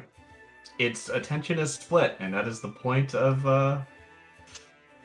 you know, Talithar, sneak while attack. this is going on, please roll a perception check for me. Perception check. Yeah. Okay. Just lay it on your back or your 2, side. 3. I rolled like super duper shitty damage on the sneak attack, just to let you guys know. Ah, 7. It's only 10 damage total. 10 I rolled damage. 3 ones on a 4d6. Yeah, that's Yeah, I gonna didn't tear perceive that very well, Todd. I rolled a nat 1, so 5. You got mud in your eye. You have to actually raise the helm so you can see. I don't have a helmet. It's gone. Okay. Remember? Oh, that's right. That's right. But Yeah, you it's down got here. mud in It's your down eye. here. I see it. Yeah, it's I true. see your helmet. It's down Jimmy here. I'll has it. grab it on the way out. Yeah. All right. Thanks, Jimmy. And that's your turn, basically. If you move back, it will get an opportunity attack. Pardon? Can I try to throw the helmet out of the hole? Oh, the helmet? Not this turn, Yeah. unfortunately. Sure. Why the hell not? Okay. You can throw it. Yeah. You just scoop it up with your foot, catch it, and yeet it up the hole. All right. Just for flavor, for comedic flavor. Absolutely. The helmet lands up above somewhere. Okay, coming up next. After Jimmy, Just roll back Empty, down in the hole. and then on deck is Talithar. Go ahead, Empty. And at the bottom of this round, we're going to take a break. Although, I mean, the way things are going, it might be the end of the game. Just as a point of order, I'm just kind of curious. Last time it went attacked like right before me. Is there a reason that's changed, or am I just not DM allowed to messed know up. that? Yeah. And if you want me to, I can give it some extra attacks. Oh, that's okay. That checks out. That makes sense. I yeah. own my mistakes. I'm okay with that. All right, so go ahead, Heck Jim. yeah. And sorry, It Empty, was, you know, and it then was Talithar. just a little slow to start the first turn, but now it's got on the ball. I understand. I understand. Great. So, Empty Wisdom will, you know, sort of glide forward, and I'm why would I beat around the bush? Let's just lay into this thing. Spectral, astral arms lash out. We will attack. We will bonus flurry of blows, and we will attack. Nice. So let's do the These thing. tree-like limbs just... First magic punch. 26. Hit. 9 damage. Nice. Second magic punch. 22. Hit. 6 damage. Nice. Then flurry of blows is 2 more as a bonus action. Oh, monks. 10 will miss, I missed. assume. Yep. Just glances off. And You then hit a 12 hard will spot. probably also miss. It is true. So as you're just these branches just digging into it, the 2 of them kind of miss in the flailing tentacles, but the other 2 make purchase and do some damage. Nice. I've like glided forward. Let me move myself a little bit closer. I don't need to be that close because the astral arms actually give me reach. But I think I'm just like in that weird, dissimilar voice. It's not extremely similar to Empty's normal speaking. Just, oh, you pitiful creature.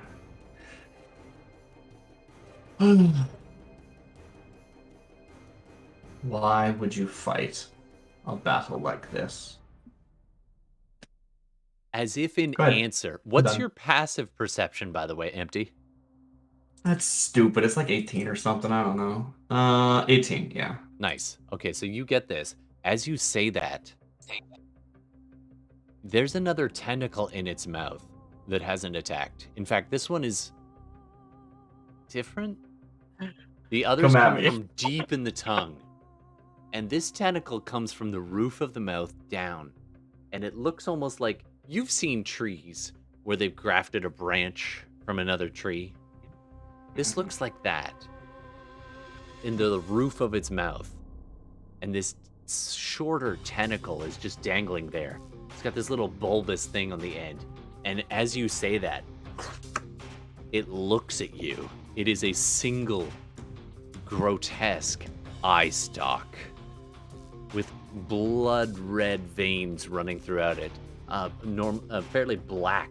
Instead of where our eyes have the white, it's black, but this, you can see the reddish glow of the veins of the eye and a really bright red iris. As it Does looks this at thing you, have a parasite?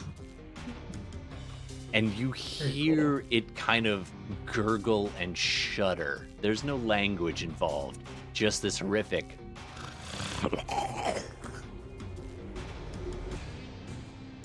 Okay, that's your turn. Talithar, Good. Elias is on deck, followed by Matt. Talithar, what do you want to do? I'm gonna stand up, wipe the mud a bit, and gonna raise my sword up.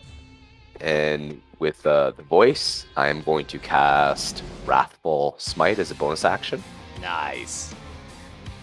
And I am now gonna lay into it. Yeah, you are. So, first attack. Before we get too far, can I try and stun it again? I forgot. Sure. I'm sorry. Yep. Oh, go ahead. Make that con save. Yeah, it's Make that con save. I did check. What's It the was DC? 16. It's 16. 16? Sorry, buddy. It is a No, massive I'm not surprised. creature. Not surprised. It Yep. gets plus 11, and I rolled a 10, so it's 21. It's a con It's worth a save. try. It's expected. Yeah. Yeah. All right.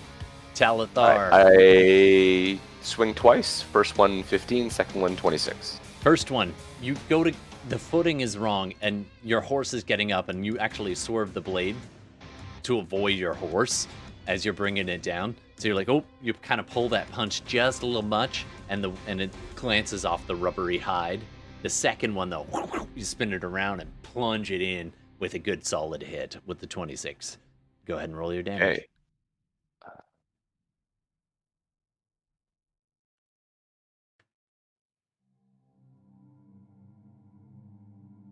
Oof. So it takes 16, and it has to do a wisdom saving throw or be frightened. Nice. DC 15. Oh, that's gonna be a 10, so it fails. It is frightened of you as it looks at you, and that little black and red eye inside its mouth. Now that you're really close, and you see it as well with empty, and it snaps towards you, and you just get this weird sensation, like you've been having these dreams lately. Ever since you got to this island, there was something in the water of that creature before you washed ashore that got into you, and ever since then, you've been having these horrible dreams. You fluttering of ravens, these terrifying misty clouds kind of coalescing, strips of ripped fabric flapping nearby. And now you look in the eye stalk of this thing, and you get this shudder down your spine. And you remember that eye looking at you in your dreams. And you're just like, what? But yeah, okay. So it is, but in return, you see this thing, and you lock eyes with it, and when you recognize it, it recognizes you, and it does not like being seen. It is frightened. It's frightened, okay. What can happen, having been noticed. Okay, coming up next. Just so you know, its speed is reduced to 0. Thank you. Oh, nice. I didn't realize that was part of it. Cool. All right. Or because it's in now my aura of conquest. Nice. Okay, I'm gonna hit it with a rope or something just to remind me. Elias, Yep. You pop back into existence somewhere. Where do you want to be?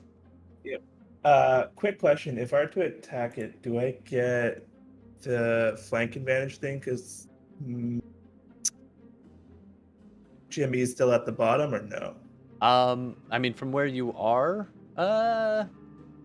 not in this case. Not for ranged, unfortunately. Okay. It allowed him to apply sneak attack because he had allies in contact.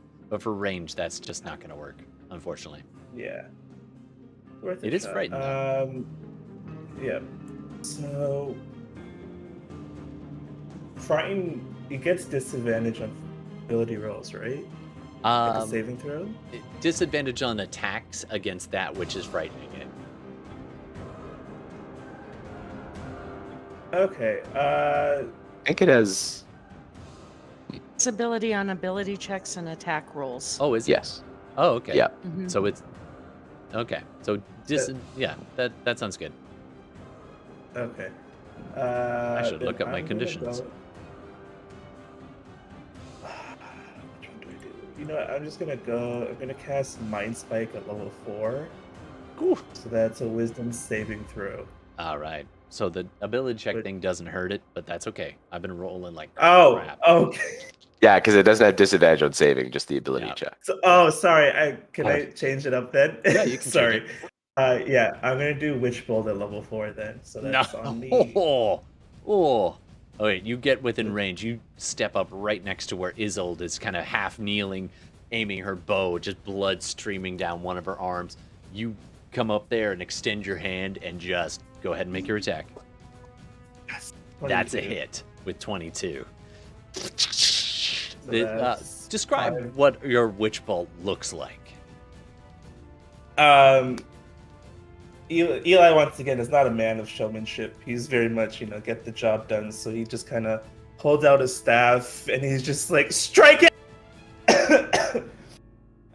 In a panic, and that's 5d12, I believe. Go ahead and roll it. Oh no, Best- 4d12. Purple. You said 4th level, right? Yeah. So that'll be So 5d12. it's 1d12. Oh, I think, isn't it? Yeah, It's 1 is 1, and then 2, 3, 4. No, it'll be 4d12. You're right. yeah, You're right. 4, yeah. GMs cannot count. Still, Okay. that's some heavy damage. Oh, yeah. 29. Nice. Oh, that's a lot of damage. Okay. All right. Oh yeah. All right. Turn This that thing up. is just this arc, And of I'm at- almost like a plasma arc, like a welder just arcing into this thing, carving into it, and it's just. Man, it's still up, but it is starting to look pretty damaged. Yeah, And I'm out of and there. that sustains. Go ahead. I'm out of there. I blinked out. I got 11. Okay. That's so interesting. I wonder how that interacts. Yeah, I'll decide that in a minute. All right, so you blink out, and coming up next, Matt with Balin. You're still kind of waist deep, or chest deep in the muck. What do you want to do? So, I'm grateful for the sand, washing a little bit of this off of me. As a dwarf, I feel more comfortable in the earth as it is. I've got the spell Mold Earth. It can change things from difficult terrain to normal. Would that count for quicksand? Yes, although that would eat your action, so you wouldn't, unless you have a bonus action, you wouldn't be able to attack. Probably got to use anything. an action to get out of there anyways, though, right? Yeah. Well, I'll tell you what. You've been having a bad day. I will let you try to get out using your movement. You're going to be moving at half speed, and it will require a dexterity saving throw. But if you succeed, you don't need to eat your action climbing out of the quicksand. I'll give it a try. My dexterity is my worst ability, but I'll give it a try. That 14. that matches. So you manage. You're like starting to sink back, and then you slow down and go slowly crawling forward. You grab tufts of grass to kind of pull yourself out, and you use most of your movement, or you get 25 movement, and you used almost all of it. I think you get like 10 more feet. Which way would you like to go? Towards the creature or the opposite? Oh, does the creature still have any of that log stuck in its mouth at all? Yeah. There's a couple of almost sticking out like tusks, a little bit. Okay. If I use 10 feet, I could get close enough to maybe do like a 15-foot cone of burning hands onto that log there. Heck So I want to yeah. light that log and put it on fire. All right, so you can Nice. get to about here, and that'll put you within 15. Actually, yeah, about 15 feet of its face hole. Go ahead and it's a dex save, right? That is not this thing's forte, and I keep rolling balls. Yeah, dex save. Man, you guys are so lucky. My dice love you. That's a 6. It fails. Full damage. Go ahead and apply damage. This bedraggled dwarf manages to pull himself out of quicksand, stands up, both of their hands just lighting on fire, and this arc of flames engulfs this creature's face. I'm gonna say you do it. Well, I will ask you. There seems to be a shadowy, like, figure of a tall. Well, you got dwarven eyes. There's a half giant, a Goliath man standing right there near this thing's face. You can angle. It's such a big creature. You can angle it in such a way that it doesn't hit the man, or you could hit the man if you want to. I'm just saying. If that's up to you. I'm not hitting any mans. My main goal here is I'm trying to light that stick in its mouth on fire, because I got a second move I can do once something's on fire. All right, so you managed to not burn Gex's face off. Everybody wants a piece of Gex tonight. Well, no, that was last time. I might shout out a word of warning, like on your left, and then cast. Gex ducks out of the way, and if he had hair, it would have burned off a little bit, but fortunately your beard gets a little singe, just a little smidgy. All right, that is how much damage? 8 points of fire. Okay, nice. You managed to get it into that next threshold, which means it begins to pulse and vibrate and thrash in all directions, underground, above. The whole area begins to get torn up.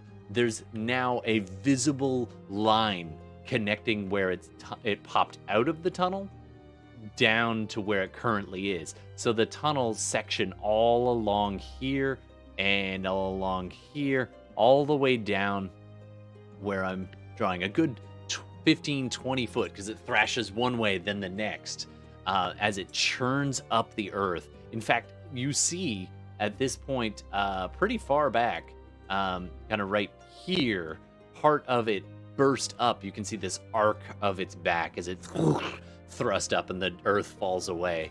I need everybody to do a dexterity saving throw. Go. This is his lair action. Is it everybody on the line or just everybody? Everybody around. I'm going to say people in the line do it with disadvantage. Well, I rolled a 1. It doesn't get more disadvantagey than that. So that was Matt, right? Now you aren't in the line, but you do 1 minus fall. 1, so technically it's 0. Nice. So you do fall, and in all the churning earth and slopping around, you fall backwards, back into the quicksand, right in head first, though. Like you try to catch yourself, and you go head first in. So basically, your knees and your feet are sticking out, and you are face down in quicksand. All right.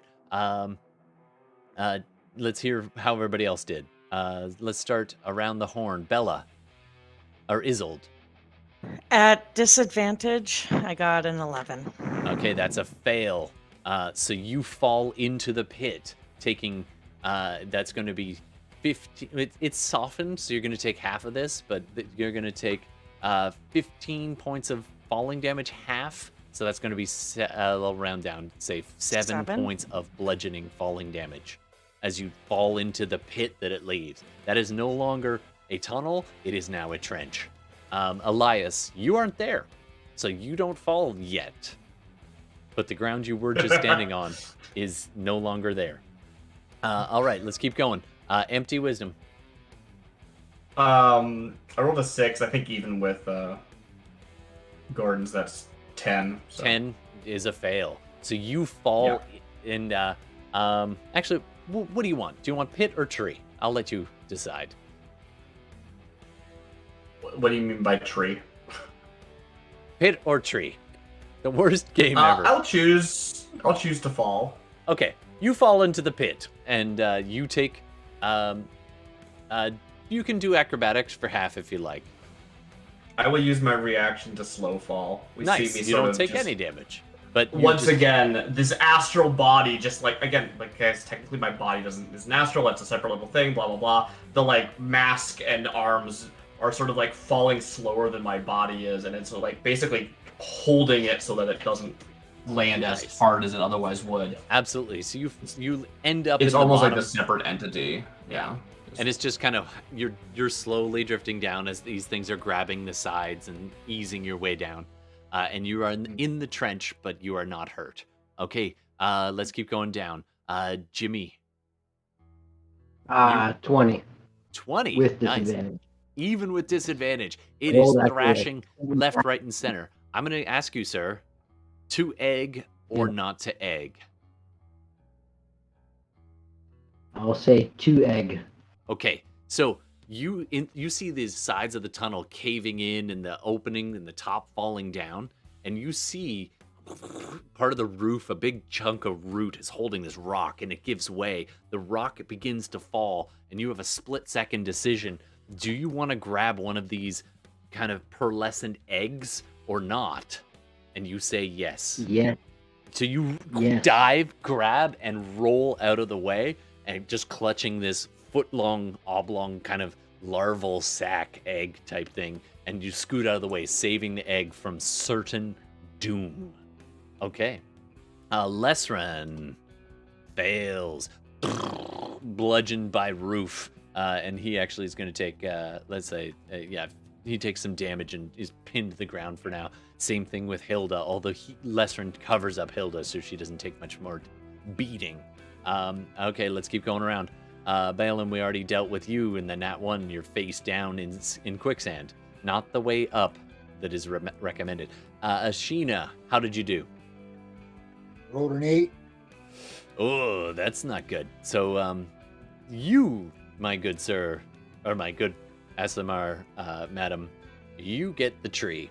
So that tree falls on you. I'm going to say... it was already down. Another tree. It's just tree after tree. There's another one back there somewhere. You're going to take... You're going to take 11 points of bludgeoning damage. Do a dex or strength saving throw for me. Up next, Gex. How'd you do? 18. 18. You nimbly, deftly dodge out of the way somehow. Honestly, the safest ground is it.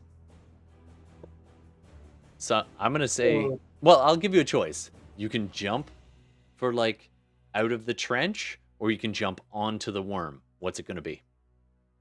I like the idea of jumping onto it. Nice. Seems kind of what you would do. We're going to start a chant as a group. Okay, ready? Ready, everybody? Ride the worm. Ride the worm. Ride that worm. Ride that worm. All right. So Gex manages to hot-foot it up onto the worm itself to avoid being crunched. And Elias, you are I dex saved. Nice. So you don't get pinned by that tree. You just took damage from it, Ashina. Elias, you are not on this plane at this moment, so you are just fine. And Talithar, you rolled a 20. Again, the trench is opening up around you, but you're off to the side, so you're not affected by that. You just step back a bit to avoid it, unless you too wish to ride that worm. It's up to you, Talithar. I'm not riding the worm. All right. I'm angry at the worm. Fair enough. You just brace yourself to stab the worm. Okay. That is the end of that round. We have not taken a break. I'm sorry we went a little long here. I do want to keep going if people can go to midnight or possibly a little past midnight. But I think we need a quick little break. So why don't we come back in, what do you think? 10 minutes? 5? 10. Let's do 10. People need 10. So go refresh the bevies, have a smoke. Our rear ends need to be just watch out for the teeth. All right, internet. We're gonna go take a 10-minute break, and we'll be back here to see what they do with the worm after this. You have yourself a good time, and we'll be back. Thanks. Yeah, let's do it. Let's do it. I'm going to go ahead and mute myself so you don't hear me chewing. Appreciated. The sound of chewing threatens you all. The machinations of the massive tooth-lined chamber of its mouth, undulating. You look at this worm, its mouth lined with massive fangs, in all directions facing inwards. God help any creature that ends up inside. No. Sorry, I had something in my throat there. Welcome back, everybody. We're back from our break. We're fighting a purple worm today. A purple worm with some extra shit, because it's a homebrew game. And you're also up against something nobody's seen before, but beginning to show its interest in parties. Some present, some across this realm. On your secret mission, you're trying to find your way back to Tasfarel. Trying to get a ship. Jimmy says, I know a ship. I know Smuggler's Cove. We can go there. And now you find yourselves in the godforsaken swamp, attacked, but harried by various monsters along the way. But the biggest, nastiest purple worm anyone's ever heard of is busy trying to chew on you and your friends. Now, let's dive back in. Top of the order, Gex. Well, being that Gex is on top of this giant thing, what'll he do? He's going to do some attacking, because that was fun. Stab an 8. Taking both daggers, so gonna attack, do two attacks here. Mostly for the handholds. Let's see if you get him in. He's just like with the first one. First one's a 26. That's a hit. 4. Sinks into the rubbery, pulsating, undulating flesh. Its hide is thick. If anyone's within his sneak attack radius, let me know. Oh, this is definitely sneak attack. You have Talithar right next to it. The second one is, what did I say the first one was? The second one was 26, whatever the first one was. Nice. Both hit. Go ahead and apply damage. And don't forget your sneak attack damage one time. Also for 7 damage, so that's 14. And then the sneaky attacky damage is 4d6s. I just read chat. I approve there, Steve. I love those. And we'll keep going. So 5. For another 10. And then he's just up there stabbing. Take the swamp, they said. It'll be fun, they said. Could have gone to the mountains. Sorry, what's the total damage on that? 24. 24 points. Nice. All right.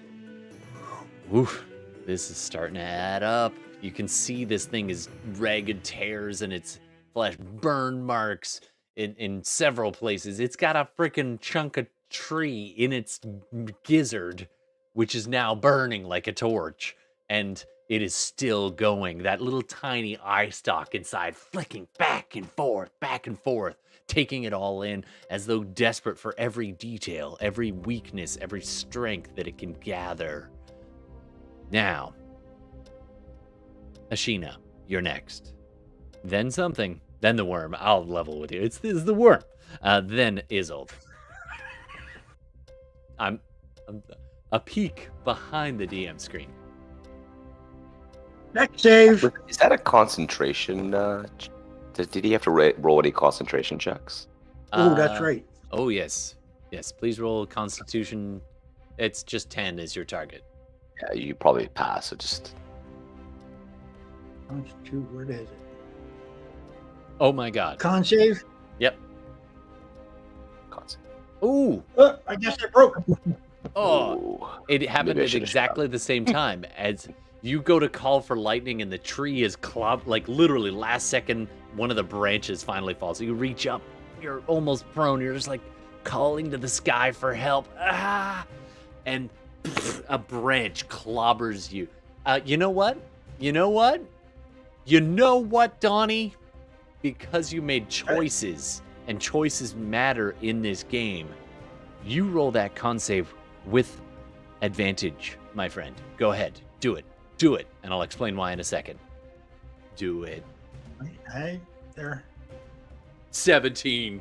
Okay. Whoa. So the branch comes crashing down. You're like, no. And that little orb, that little bulbous balloon thing that was your little ally floats in between you and the falling branch, and it gets hit on the way down, and the bulbous balloon bursts in this sparkling blinding light of fire, taking the hit, giving you advantage as it gives you the help action. You manage to keep your concentration. The lightning bolt arcs down, but in your moment of distress, as you hear this creature, and you see these sparks go in all direction and kind of hitting the swamp, and something with a little bit of mass to it thumps to the ground in the mud puddle down about 10 feet to your left. It's not much bigger than the size of your hand, this dark shape. These little sparks of different motes of light. Something fell out of this balloon as it burst. In the meantime, you called down the lightning, and the worm, the eyeball inside the roof of its mouth faces you, and it suddenly there's this weird like pulse of energy, and the whole worm shudders and moves at just the last second, and so it's going to take half damage. It actually made its save. I rolled a 19, so it's going to take half damage on your 13 points. So we're going to say that's going to be 6 points of damage of lightning, as most of the lightning bolt kind of arcs off and passed. I didn't roll damage. Oh, I thought that was you. No, it did automatically. It auto rolls. Yeah. I mean, Oh, if it you like, auto rolls the damage? yeah, it does. Yeah. It said 12 Well, take this. or 13. All right, it takes 10 points instead. Yeah, that's fine. I like it. I'll take it. It's consistent. That's what you did last time. Yep. Yeah, you didn't know. That's all good. All right. Okay. Next up, And at the end of my turn, I'm going to bend over and pick that thing up. Okay, you rush over, you go, and you scoop up. It's mostly a handful of mud when you do it. This thing is small, about the size of your hand, maybe a little bit smaller, and it's blackened and curled tight, almost like a cinnamon bun that's been left in the oven too long.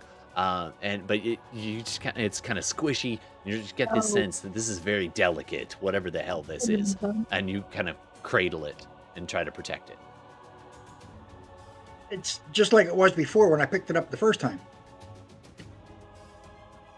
Okay, I'm confused. When I picked up that orb in the first place from the plant, it was that way to begin with. That's right. But this is something that fell out from within, something that was contained within. But we'll come back to that in a little bit. All right, next up, the worm is not happy. Psychic damage. But it is frightened, and so it's rolling with disadvantage. So let's see how this all shakes out. It takes 4 psychic damage at the start of its turn. By the way. Nice. I forgot about that. Yeah. Thank you. Ooh, that rounds it out nicely. 240. All right, we're keeping track. All right, it is fed up. So it's going to go after Talithar with one of the tentacles. It's got disadvantage, which is good because that negates the nat 20 I just rolled. So it's 14. Does 14 hit your AC, Talithar? All right. Next up, Empty Wiz. No, let's go with Gex. Gex. It's sensing you stabbing into it, and it's going to try to get you with some tentacles. Does a 16 hit your AC? Does not. No. Oh, no, you're sidestepping. You're just a little left as the tongue blindly thrashes around for you. Okay, coming up next. Empty Wisdom. It's not even messing with the tentacles. It's going after you with its bite as the whole worm rises up and then plunges down upon you. Deep in the trench, but, you know. All right. With disadvantage, does 12 hit your AC? It does not. I have 16. You people are made of luck tonight. Ooh, that was the big one. That's the big attack. That was a surprisingly low roll for. It's rolling with disadvantage thanks to Talithar. It would have been more like an 18. And by the way, Rapple Smart Fun fact: you need an action to try to get rid of it. Oh, burn its whole turn, man. That's awesome. So yeah, that's on. That is a great spell. All right. It is going to lunge forward because y'all are nothing to it. So it lunges forward to here. You're dragged along with it. Talithar, you sidestep so you don't get smushed. It's gonna extend a tentacle out towards. You know what? It had 0 movement. Oh shoot! That is 0 movement. right. It can't move. It is pinned under rock and rules. I know it's brutal combo, huh? That's a brutal fucking combo. It's pinned under rock and rules. That's what that is. And Goliath. All right, It's so also pinned under Goliath. well, dude, you're like 7 feet, but it's like it's gargantuan. It's wearing you like a hat. All right. All right, so it cannot attack Isolde from there. It's just outside of her range, so it's gonna instead send some more tentacles out. Matt, it's gonna go after Balin the dwarf, buried ankle deep in the muck. Does 19 hit your AC? Ankle deep. No, it does. Or, yes, it does actually. Yeah, All that right. does hit me. I got 8. Do you choose to let it pull you, or are you gonna take your chances with the quick? My head's in the sand. I don't think I have a choice. All right, so you're gonna choose to fail that save.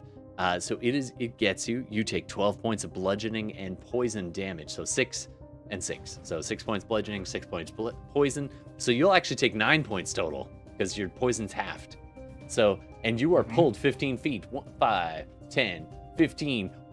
You're now dangling upside down next to Gex, the Goliath, who's clinging by 2 daggers to the side of this giant worm. All right, but you're not. Can I reach out for a high five for riding the worm? Gex, the high five is offered. Do you accept? Oh, yeah, I request the highest of 5s. You reach up and Balin, you got to do like a bit of a sit up to try to get that high, but you get it. All right. So that's 4. So empty wisdom. It's just gonna try you again. This time with tentacles, with disadvantage. Great. Yeah, I probably should have like more described anyway what I was doing, right? Like, it lunged down at me and just sort of again that like weird glidey movement that we've seen from her, where sort of the astral energy is pulling her up and moving her side to side. Yeah, I where kind her of picture body's you basically like limp, being held by the mask and arms. You know, I just realized what this reminds me of. It's like Dr. Octopus, where the arms move and then you move. Yeah, largely. I don't think I'm like walking with them. They're actually more like hovering around me. Yeah, you're all encased in this astral. Yeah, that's cool. So anyway, does 20 hit your AC? It will. All right, 12 points of damage, half of it bludgeoning, half of it poison. And then I need you to do a dex or strength save. DC is 17. Let me know if you pass. And I think there's one last attack, so it's going to go after Gex, who just damaged it. With that is a 14. I am not close enough for the I'm going to aura. take a picture of this. That hits me. Yeah, okay, so you are grappled, and it pulls you in towards its mouth. Let me just grab you here. 5, 10, 15. The like white glowing eyes have like shifted to look directly into this weird thing that I saw earlier. So I'm just like body limp, just like moving in towards it, like confronting this thing almost. Yeah. And you are hovering right in the opening of its mouth. All it has to do is close its mouth to get you for a bite attack, but it hasn't actually done that yet. But you are grappled and you're pinned right at the entrance. And then, as these tentacles last tentacles lash out at Gex, and I'm going to take a picture of this to prove that it's real. I rolled wait, this is with disadvantage, right? Yeah. I rolled a two nat 20s. That works. I rolled a nat 20 and a nat 1. Ooh. You got the max spread. Max spread. All right. So, yep.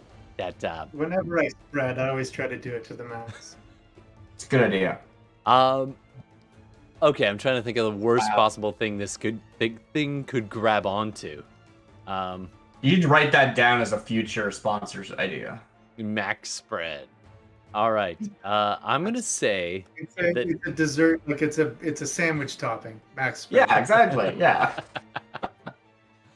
I'm gonna say this thing grabs hold. It grabs onto the burning log that is in its mouth. Yes. All right. So it managed to spit out the log a little bit, and it's just, and it just wraps around the burning log and pulls it into its mouth, taking a d6 worth of fire damage. 4 points.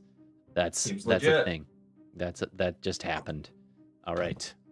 Did it just choke itself?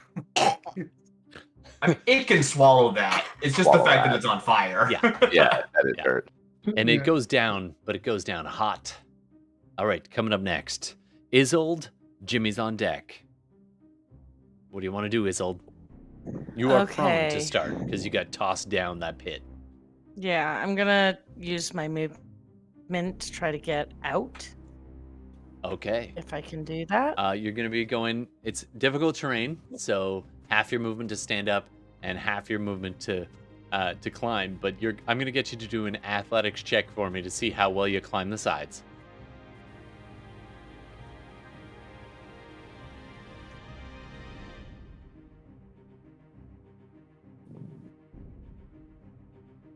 Nine.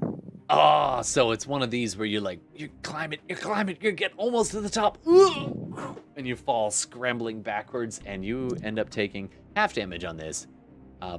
Falling damage rather. You take 1 point of falling damage as you hit a root and like that across your spine. You'll feel that in the morning. All right. So that's your movement. You're still at the bottom of the pit. So I can't see the creature from where I am, You can right? definitely see this creature. The pit is open. okay. It's now a trench, and it is sticking up out of rubble. Technically, you're standing just in front of its stinger, so you can actually see the ass end of the creature, probably 5, maybe 10 feet away from you.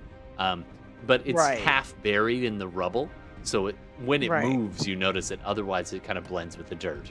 But then you see eventually the stalk of the worm kind of sticking out, battling your friends at the top of the ravine.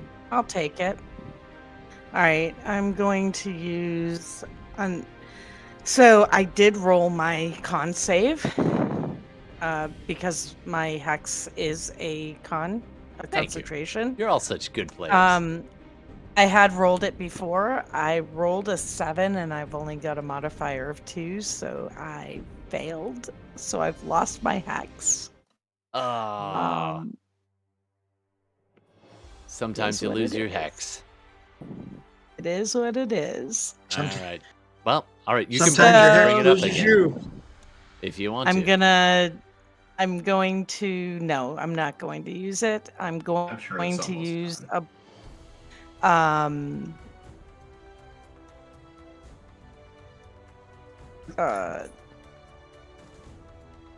What happens? What? Oh, I might have fucked up last time. Oh, sorry. Messed up I don't care. last time. It's after midnight. Oh All my right. god, I did mess up. That roll that I missed should have been an advantage. All right. Such With as- my I'll tell you blood what. curse of the mark, because I I will amplified let it, you but don't worry do about this it. I roll messed with it up. advantage. Well, I will anyway because I'm gonna use Right. another blood curse of the marked. Go ahead. So and I'm gonna injure I'm yourself. gonna amplify it. Yeah. Ooh, Nice. You rolled a 1 on your self damage. Yeah, I've been rolling like almost. rolled max max every earlier. time. Or near max. Yeah. Yeah. Near max. So okay. Do you want to aim for the tentacle? For the face or the sphincter? It's sphincter? underground, ain't it? If I Ground can is see it, opened wide. yeah. If I can. What I can see say is if you have the option, aim for the sphincter. That's what you do. Yeah. This is So my I life have now. advantage. So 16. Hold on. Let me see if there's anything that might affecting its AC. Ah, that is a leathery Cheerio Jesus. of. It is tough as nails. This sphincter. I'm sorry. It is super. This Ella, that thing was has hilarious seen- because I saw the cat coming right behind you. I'm like, oh, Just kitty. missed. I'm sorry. That is one tough. I didn't see the damn cat because I was in another window trying to see something else. That scared the shit out of me. That's why you fair. missed. That's why you. That missed. is why I missed, because Yep. a cat jumped out of Just a tree. on top random of me. cat out of nowhere jumps out of the, it's a swamp cat, just jumps down, scares the shit out of you, and runs away. That's exactly what happened. That is canon, and I will defend that to my dying day. All right, so the shot goes wide. You gotta Second embrace one like hits. random animals more often. Hell Like, yeah. it's, you're out in the wilderness. Yeah, It's gonna happen. There's a frog. The frog got in the way. Gonna You do that stepped more on a often frog. in D&D. All right. Yeah. So So- the second one does hit. Yeah, it does with 23. So you managed to ping the second shot right in the butthole. All right, roll some damage. So that is 13. 13 points of damage. Nice. All right, it is ticking up, folks. It is getting And places. This thing is starting to look a little rough. 3, 16. Oh, 16 damage because I used a blood. That's right. So 3 more. Oh, that gets it to a pretty nice little tipping point. Okay, thank you very much. That is Isolde. Jimmy, what are you gonna do? You're looking at this thing's sphincters, eye to Captain Red Eye with Isolde. She's firing arrows down it. I to dump on. What are you gonna do? Well, first I'm gonna stow that egg if I can in my pack. That's my merce. First there. thing, for sure. So, how damaged was that tooth that I went after last time? It's I want to bleeding. try to do it again, and I want to try to tear it out.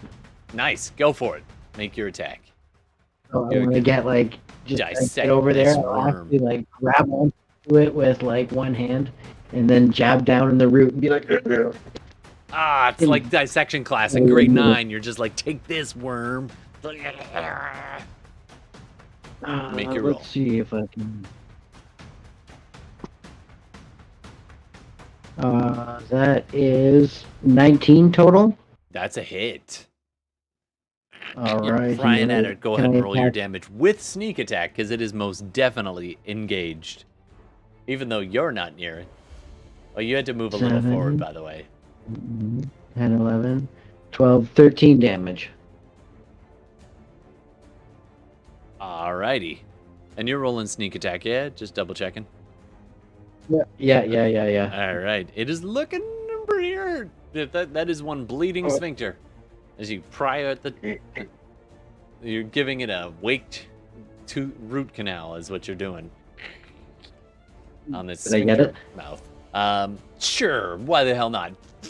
With this massive, and it's like, if a sphincter could, well, I guess a sphincter can talk. So, as it's like hissing, as some, nasty juice escapes. You pry at this one tooth and grab it and give it a yank back and forth and get the knife in behind and just pry at the base and it pops out. You've got yourself. Hear me, I'm like, Only to find like out that not it's a even playing hemorrhoid with it. instead of I a got the tooth. butthole too. I got the Donnie, butthole is that a plot point? Yes. All right. So you're like, it is a toothy hemorrhoid. So as you burst it, the base of it is just this pus-filled, blood-filled sack that just goes all over everything within 5 feet. So you're just like covered in ass blood. I've already pus filled in juice. mud and everything else earlier, Oh, so it's yeah. all good. I'll just continue close. Oh, it got in your mouth. I need you to do a Constitution saving throw. Will do. And you can thank Donnie for the plot point.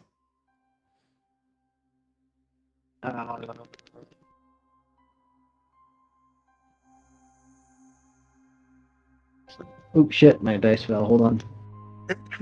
This is everything hangs on this. All right, coming up next. Well, I rolled a 19 anyway. 19. So I rolled a You're 19. just like so it's plus 3. you spit it out. You're just like I've had worse. Oh yeah, he's definitely had worse in his mouth before, and he remembers back to a certain lady. All right. Well, that took a turn. All right. So interesting. All right.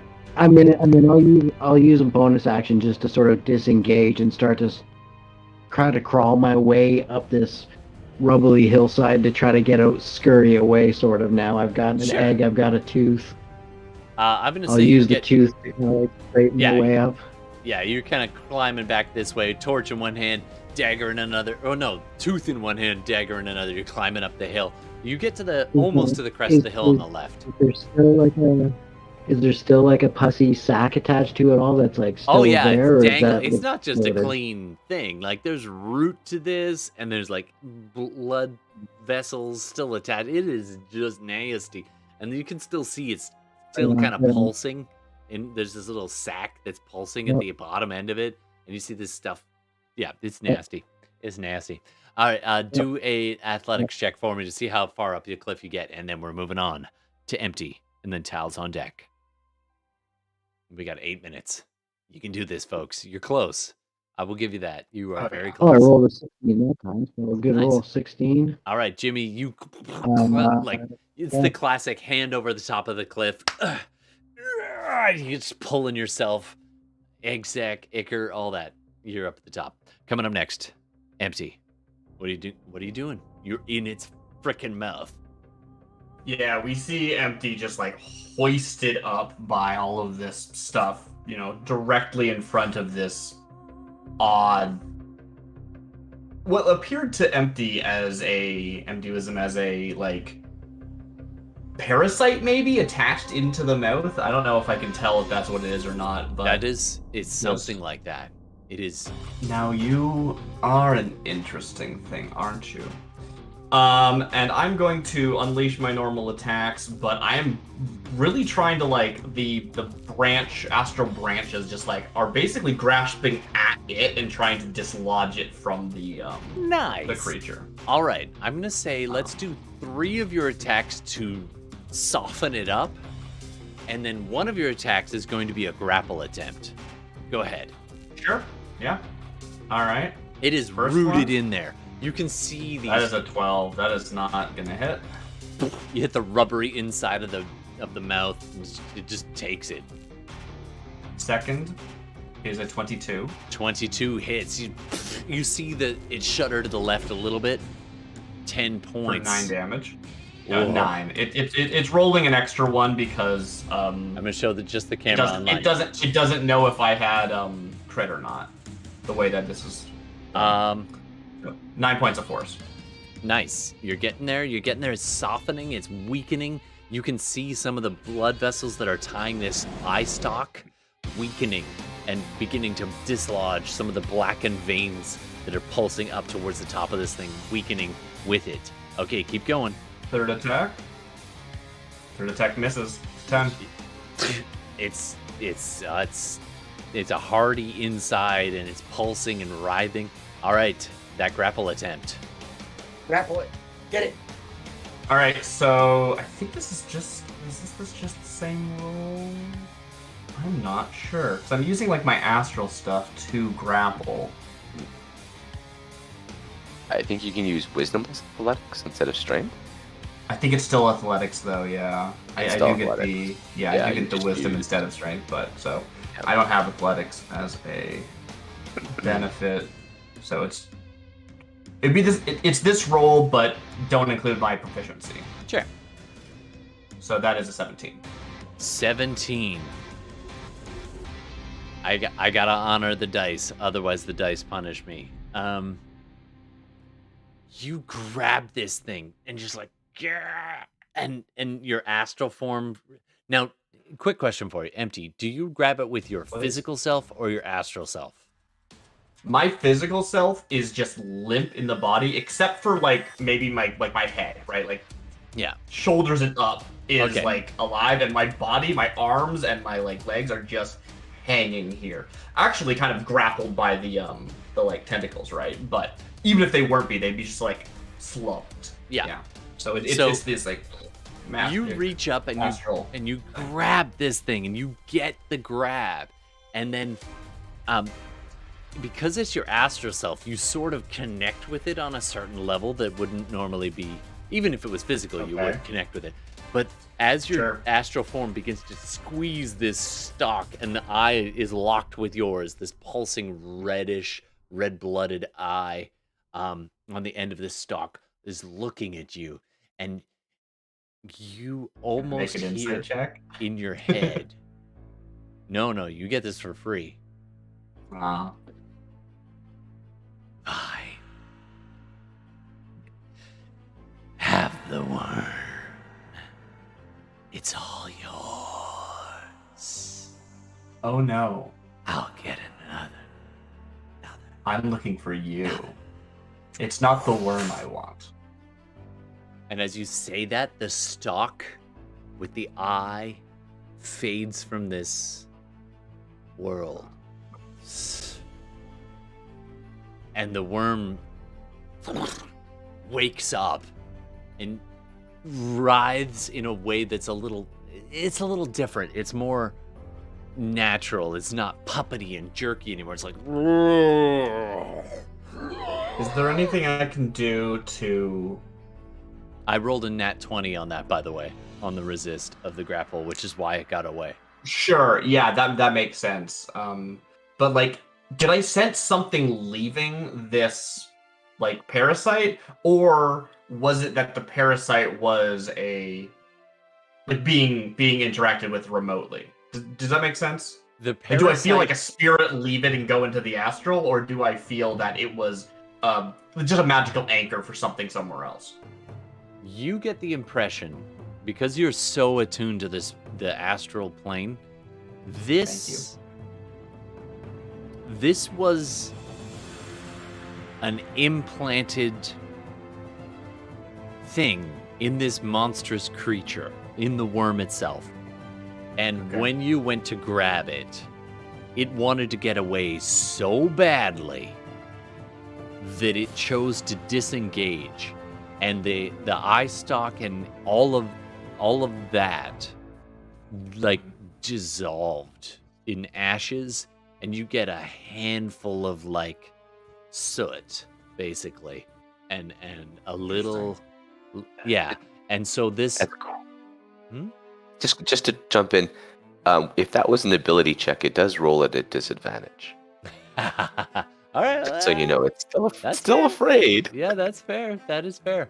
I'll tell you what, Darcy, because of the disadvantage, Just remember that. Sorry, it rolls a 10. But actually, you know what?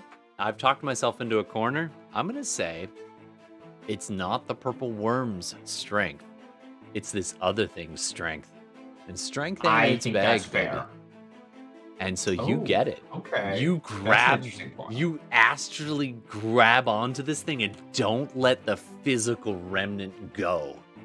Instead, you hear this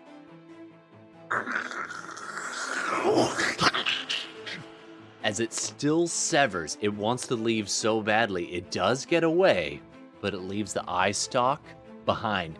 And you rip it out of the roof of the worm, and then everything else happens as the worm's like and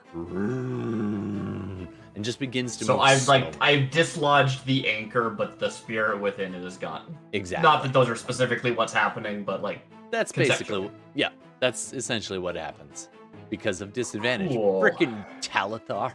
No wonder it wanted you dead. All right, that's interesting. I just remembered that he was still afraid. Said that. Yeah, it makes sense. Either it gets the worm's strength but is afraid, or it doesn't get the worm's strength, right? Yeah. So that makes sense. You've got, and you mark this in your inventory, Darcy. You have I will. parasitic eye stalk. All right. So that's a thing that just happened. Okay, we are at time technically, and so. Sorry, everyone. Quick question. Yeah. Did Jay get hit this round by the creature, and is he within 5 feet of me? I don't believe he got hit. It was don't focusing got his hit. attacks at the other end. So I think he's Okay. okay. I think he's okay. I'm okay. Yep. I'm good. if No, you I'm give me a only round- asking because he'd get more damage. Oh, nice. Only, I mean, if you give me a round, I'll Oh, probably kill it mm. right now. Yeah. Okay, coming up next, Tal. We So we I got just two kinda, more, like, look two more at it. people. We can do this, right? We can go a little Okay. past. Okay, A little bit, yeah. Tal, And I'm what like, do you want to do? oh, I've seen this thing You're staring at me in storyline. my dreams. It's really pissed me off. Die. And I'm just gonna go at it. Get it. Uh, Go get okay. it. First attack.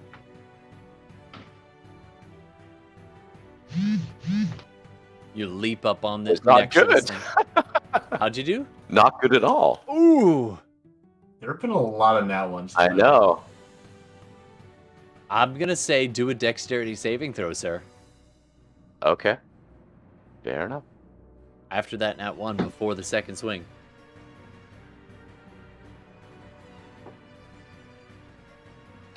Ooh, 10 is not good. So you're so intent on this thing, you go running a few feet to your right just to get a good line on its head, and you go to swing your blade, and the weight of it just pulls you a little over, and where was solid ground a second ago, it suddenly gives way under your right foot. You start to fall.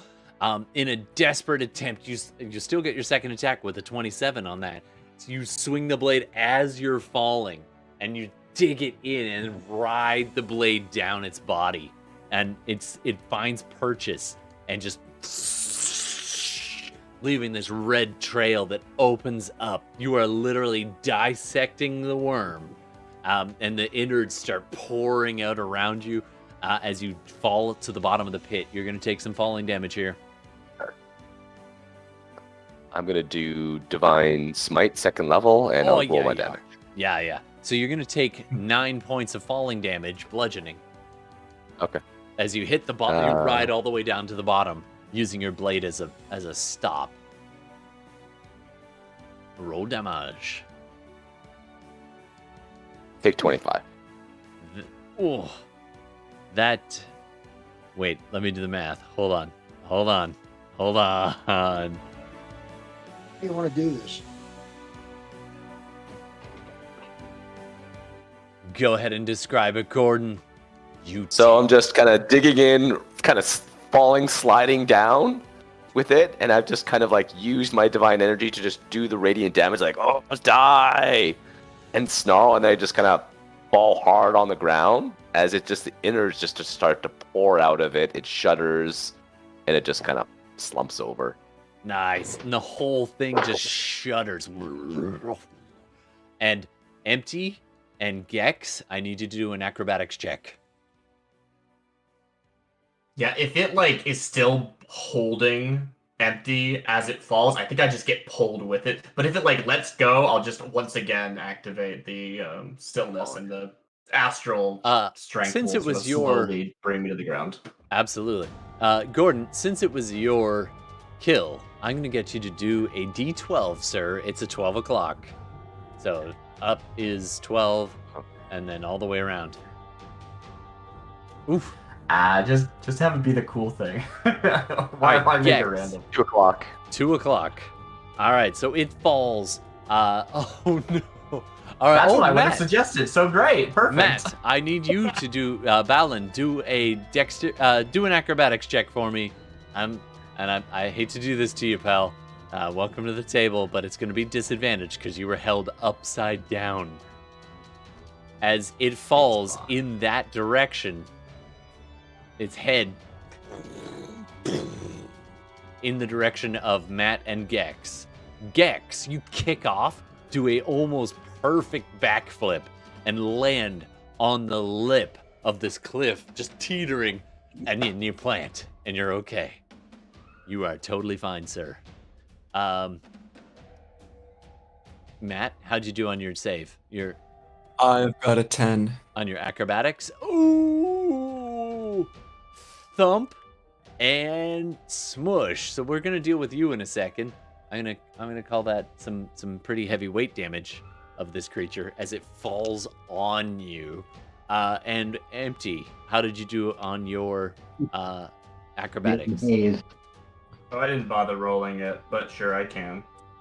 That's a 5. That's Oof. sort of what I expected. And you're going along with, basically, you go to, so it keeps you with, and you're jostled to the side, and you slam into the teeth. And so you're going to take this damage too, actually. Okay. That could have been worse. Half damage. They're falling into marsh and swamp. All right. I'm going to say Matt. I'm not taking fall damage here, though, is the thing, No, right? you're taking tooth. You're taking If this was fall damage, I would take none. So, yeah. So that's 22 points of piercing damage to Empty Wisdom. It's basically a bite attack. And sweet. Matt, I get knocked out. I love it. You get a -2. Nice. Perfect. Very, as the very astral poetic. form just flickers and leaves, and you're just the body just in the mouth still. And Matt, you're going to take 13 points of bludgeoning damage as you get driven into the swamp, but it's mushy ground, so I'm going to say 7 points of damage because you're just smushed into the dirt like it's Wile E. Coyote. You go into the mud. Are you still with us? Yes, I am. Yes, I am. What do you say from underneath this massive worm? Probably nothing anybody can hear. It's probably a. But if I could use a plot point, I would say the reason I was here, I was looking for like a rare stone, maybe like a beautiful blue stone that, only is produced in the swamp or something. When I get to my feet, I'm going to go looking through the guts. I want to crawl right back in there. I'm going to say, because of the plot point, you are mashed in. And when you come eventually half digging, half crawling out from under this, while people are prying and trying to get at you, they're like, I'm sure he's under here somewhere. As you pop out, you're still like, and you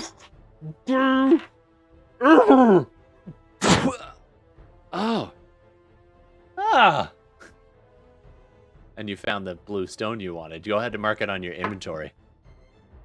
And I think that is going to be the end of our night as people slap Empty Wisdom back to life. You're not going to do death saves. I want to give it a good kick for good measure too, Yeah. So I can say I had the last shot.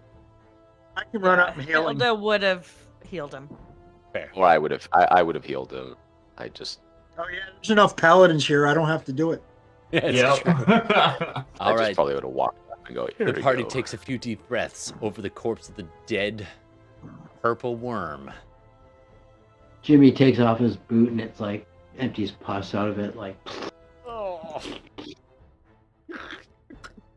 And that is where we're going to call it for tonight. We'll pick up next week.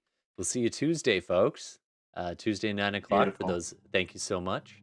And thanks for watching, everybody, and listening after the fact.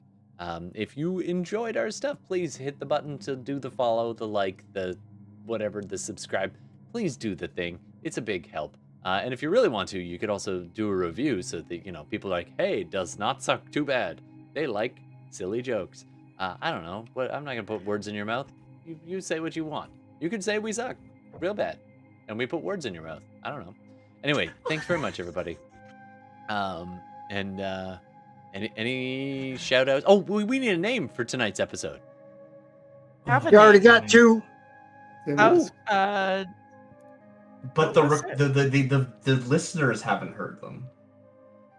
There you go. Escape from the sphincter of hell was Steve's suggestion. That's pretty good. It's pretty solid. Thumbs up the episode pretty nicely. Yep. Yeah, I agree with that one. Escape from the sphincter of hell. Yeah, nice. All right. I think that might be the title for tonight's episode. Thanks so much. I believe we do have a word from our sponsor. We'll stick around for the credits as well, for all the Creative Commons music that we're using, like Tritachyon's Gargeek. I think I'm saying that wrong. But anyway, we'll see everybody next week. Go get some sleep. Everybody take care of yourselves. Take care of each other. and we'll see you next week. Whew, that was a lot. That was a lot of fights. You guys did 308 points of damage. It had 300 points of damage, and nobody except Hilda got stung. That thing could have wrecked you just behind the screen for a second. Now, that would have done, that would have done about 62 points of damage if you got stung by that. Nice. So, thankfully, the dwarf took it. Anyway, have yourself a great night. That could have also been. I hope you remember Not that when I thankfully do for something with Timely. that too. Huh. Sorry, what was that, Jay? Well, you know. I said I hope you remember how damaging that tooth was when I find some way to fasten it into some kind of dagger or something like that. I might be able to help with that. Nice. We got a crafter. Ooh, I've got Alright. some ideas. All right. So You always have to salvage parts from anything you Of kill. course. You guys have Of all the course. worm meat you can handle. I gotta say. All right, everybody. Thanks. I'm gonna It's stop very lean. this stream now. Very But we lean. can hang out. We can hang out. That's totally fine. All right. Good night, everybody. Right.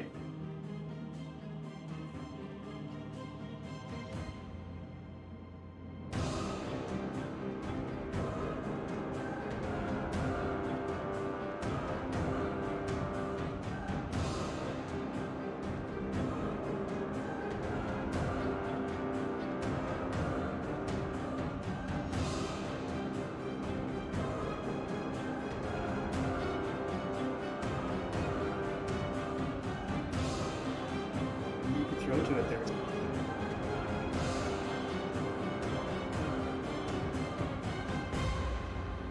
And now, a word from our sponsor.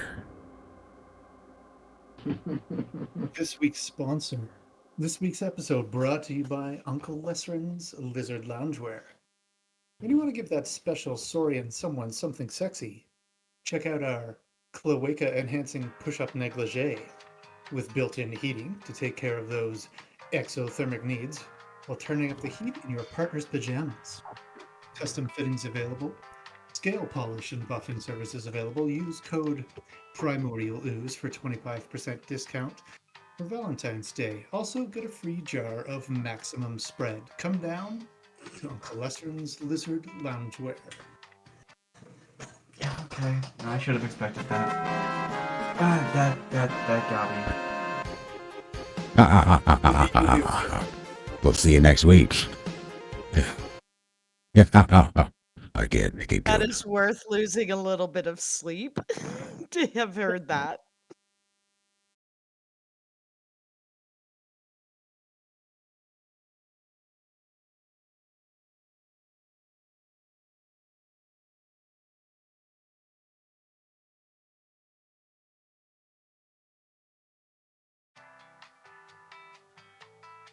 Oh yeah.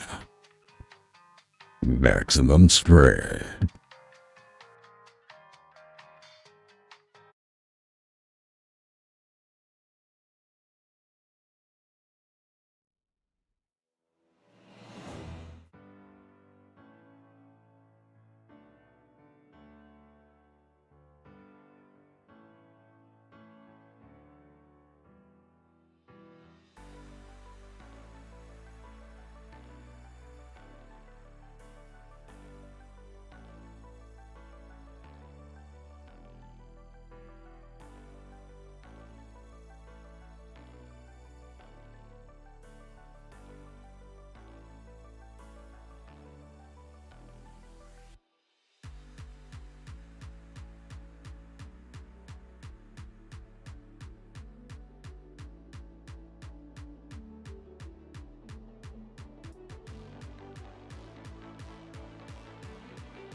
I'm sorry. I almost forgot. So please, party members, congratulations. You are now level 9. You win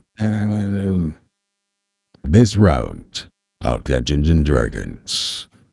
Congratulations. Oh yeah.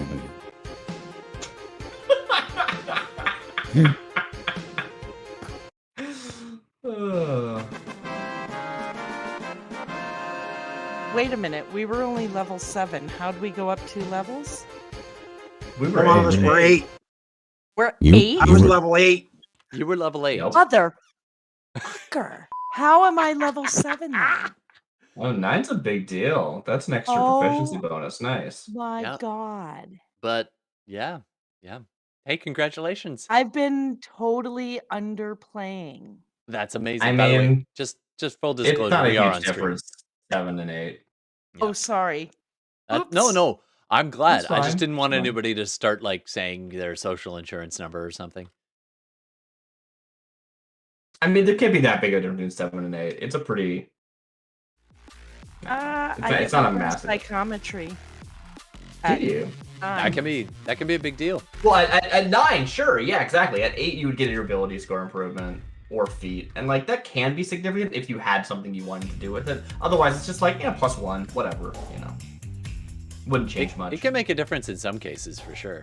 Oh, totally, right? Like, Oh, I have a character that I want to play in somebody's game, but you gotta let rabbit folk be in the game. So sure, yeah. the next person to run a D&D game that I get to play in, I want to play a rabbit. Wabbit. Anyway, I'm just putting that on record. Thanks, everybody. I guess that's it. We'll get the heck out of here. You know what? Since we're back, and we got like 2 viewers, let's see if we can raid. I don't even know if Twitch knows we're online. It was all weird all I don't night. think so. Yeah. I'm still gonna try. Gosh darn it. Whatever. Here, Boss Lady's cool. I don't know if you ever play Elite Dangerous or anything. My apologies for jumping the shark and going to a video game from an RPG. But we're gonna try it anyway.